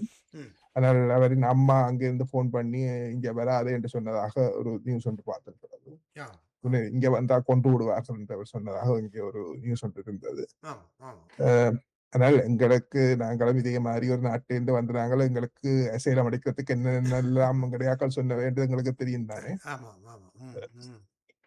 ஆனால் இப்ப நீங்கள் அதனால இந்த இந்த விளையாட்டு வீராங்கனைகள் உண்மையிலேயே அங்கு அது அந்த தேசிய கீதத்தை இசைக்காமல் அந்த கிரவுண்டில் நின்ற விஷயம் அ இப்படியான ஒரு நோக்கத்தோடு தான் அவர்கள் அதை செய்தார்கள் என்று கருதலாம். அ அது அது எனக்கு உண்மையிலேயே தெரியாது. உண்மையிலேயே ஆனால் ஒரு நான் புரொட்டஸ்ட். நான் அங்கத்திய பெண் மாணவிகளை இங்கு நான் கவனித்தபோது, அவர்களுக்கு அங்கத்திய அடக்குமுறைகளிலே சரியான கோபம் இருக்கிறதை நான் ம். ம். அவதானித்தேன். ம். ம். ம். ம். ம். மற்ற இஸ்லாமிய நாடுகளிலிருந்து வாரவர்கள் அதை பெருசா கதைக்க மாட்டார்கள். ம். ஆனால் இவர்கள் பகிரங்கமாக கதைப்பார்கள். ஆண்கள் அப்படி அல்ல.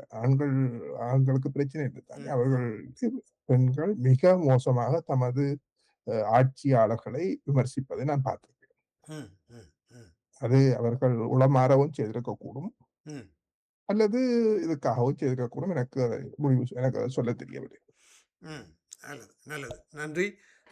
மிக நீண்ட நேரம் பேசியிருக்கிறோம் என்று நம்புகிறேன். பல விஷயங்களை நன்றி. பேசியிருக்கிறோம். நான் இதுவரை கேட்டு நீங்கள் தந்த தகவல்களை விட நீங்களாக நேயர்களுக்கு மேலும் ஏதாவது தகவல்களை எடுத்து வைத்திருந்தால் அவற்றை பகிர்ந்து கொண்டு நாங்கள் விடைபெற்றுக் கொள்ளலாம் என்று நம்புகிறேன். இப்ப நான் முக்கியமா சில தரவுகளை சொல்லாம் என்று யோசிக்கிறேன். நான் அந்த அந்த ம். அ இந்த ஜிசி என்ன கல்ஃப் கோஆப்பரேஷன்ஸ் கவுன்சில் என்று சொல்ற அந்த நாடுகள் இருக்குத்தானே அந்த ம். அ அ அந்த நாடுகள் வந்து அதுல பஹ்ரைன் என்ற ஒரு நாடு உண்மையிலே ஒரு சரியான சின்ன ஒரு நாடு. ம். அதனால அதுக்குள்ள ம் அந்த அந்த அந்த டென்சிட்டி மக்கள்ட அந்த பாப்புலேஷன் வந்து 2000 பீப்பிள் பெர் ஸ்கொயர் கிலோமீட்டர். ம்ஹ்ம். சரியான ஒரு கிட்டத்தட்ட நீங்கள் இலங்கைய பார்த்தீங்கன்னு சொன்னா, ஆ இலங்கையில வந்து உண்மையிலேயே 347 பேர் தான் ஒரு ஸ்கொயர் கிலோமீட்டர். ம். ம். ம். கிட்டத்தட்ட 9 மடங்கு, 10 மடங்கு ஆ ம் இது ஆ 6 மடங்கு 6 மடங்கு பெருசு அந்த டென்சிட்டி கூட அந்த அந்த பாரின் பஹ்ரைன் அந்த நாட்டில். அங்கேயும் அடி விழுந்திருக்கு. ம். ம். ம். ம். ம். உண்மையில ம் அம் சரியான ஒரு சின்ன ஏரியா 760 ஸ்கொயர் கிலோமீட்டர் தான். ஆ. ஆ. ஆ. கிட்டத்தட்ட நீங்க பார்த்தீங்கன்னா ஒரு மு அ 250 250 கிட்டத்தட்ட ஏரியா தான் இருக்கும். சின்ன ஒரு கிலோ ஏரியா. ம். ம். ஆனால் மிகவும் பணக்கார நாடு அது நாடு. ஆம். பஹ்ரைன். அந்த ம். அ நீங்கள் அந்த ரேங்க் பண்ணீங்கன்னு யுனைட்டட் ஸ்டேட்ஸ பொறுத்தவரையில இந்த ஆள் வீத ஜிடிபி பெர் கேபிட்டாண்டா ஒரு 84,000. ம். இஸ்ரேல் வந்து 54,000. அமீரகம் அந்த யுஏஇ அரப் துபாய் அதில் இருக்கிற நாடு வந்து 50,000. ம். Saudi Arabia 35,000. ம். பஹ்ரைன் வந்து அதுவும் ஒரு 30,000. அது கிட்டத்தட்ட எல்லாம் பணக்கார நாடு தான். பணக்கார நாடுகள். முக்கியமான அடுத்த பிரச்சனை இப்ப வந்து அங்க வந்து இப்ப அடுத்ததா சொல்லியிருக்காங்க அங்கத்தையும் அந்த பேங்கிங் சிஸ்டத்துக்கு அடிக்க போறோம். ஆஹா. ம். அநேகமான நாடுகள் ஆசியாவுக்கான ஆசியா அந்த பிரதேசத்துக்கான ஹெட் ஆஃபீஸ் எல்லாம் கொண்டே வச்சிருக்கு அங்கதான். துபாய், ம். கட்டார் ம். ம். ம். இப்படியான நாடு. ஆ. இப்ப இது பெட்ரோலியம் என்றதுக்கு அடுத்ததாக நிதி நிறுவனங்கள் பாதிப்பு பெருசா வரலாம் என்று பேசிக்கொண்டு இருக்கிறார்கள். ம். நீங்கள் இன்னொரு விடயத்தையும் ஒரு பதிவிலே விட்டிருந்தது. அதாவது தண்ணீருக்கான யுத்தம் ஒன்று ஓ! ம், வரும் ம். என்று. அது அதாவது அது உண்மையிலேயே அது பெரிய நாங்க எதிர்பார்த்த அளவுக்கு அப்படி பெரிய அளவில போகவில்லை. இந்த நாடுகள் எல்லாமே ம். இப்ப ஈரானுக்கு அங்க நிறைய ஆறுகள் எல்லாம் ஓடுது. அவர்களுக்கு பெரிய அளவிலே டீசல்நேஷன் தேவையில்லை. அவர்களுக்கு அந்த ஏதோ ஒரு சின்ன தீவு இருக்கு. அதுக்குள்ள தான் செய்றார்கள் டீசல்நேஷன். ம். மற்ற எல்லாம் அவர்கள் கிரவுண்ட் வாட்டர் தான் பாவிக்கிறார்கள். ம். பஹ்ரைன், குவைத், கட்டார் எல்லாம் 100% இதுதான் டீசல்நேஷன். ஆ. இந்த டீசலினேஷன் பிளான்ட்ஸ்களுக்கு உடைச்சு விட்டார்கள் என்று சொன்னால் அவர்கள் ஒன்றும் செய்ய முடியாது. ம், ம், ம். அப்ப அதான் நடந்த சுமார் பழைய வேர்ல்ட் பேங்க் டெபுட்டி சேர்மன் சொன்ன ஒரு வசனம், அதாவது அவர் சொன்னது போன செஞ்சுரியில 90ஆம் ஆண்டு 20ஆம் நூற்றாண்டுல சொன்னவர். இந்த நூற்றாண்டுல பல போர்கள் எண்ணெய்க்காக ஓயிலுக்காக நடந்தது, அடுத்த நூற்றாண்டிலே தண்ணிக்காக நடக்கும் சொன்னவர். ம், ஆனா அதையும் இதையும் புரட்டி சொன்ன அந்த ம். ஆமா. இது அவர்கள் இப்போது ஆமா. பெரிய நாங்க ஆரம்பத்துல அப்படி ஒரு நியூஸ் ஒன்று வந்தது, அதை பார்த்து அடிக்கிறார்கள். அப்படியே நாங்க நெட் அளவுக்கு அது போகவில்லை. இதுகளெல்லாம் வதந்தியல் அளவிலே தான் பெரிய அளவிலே பெருப்பிக்கப்படுகிறது போல இந்த நியூஸோட எல்லாம். ஆமாம். அதாவது எதிர்பார்த்தது போல பலரும் இந்த யுத்தம் ஆரம்பிப்பதற்கு முதல் சொன்னார்கள், ஈரான் இஸ்ரேல் அமெரிக்க யுத்தம் ஒன்று ஆரம்பித்தால் அது ஒரு 3ஆம் உலகப் போருக்குத்தான் சென்று முடியும்.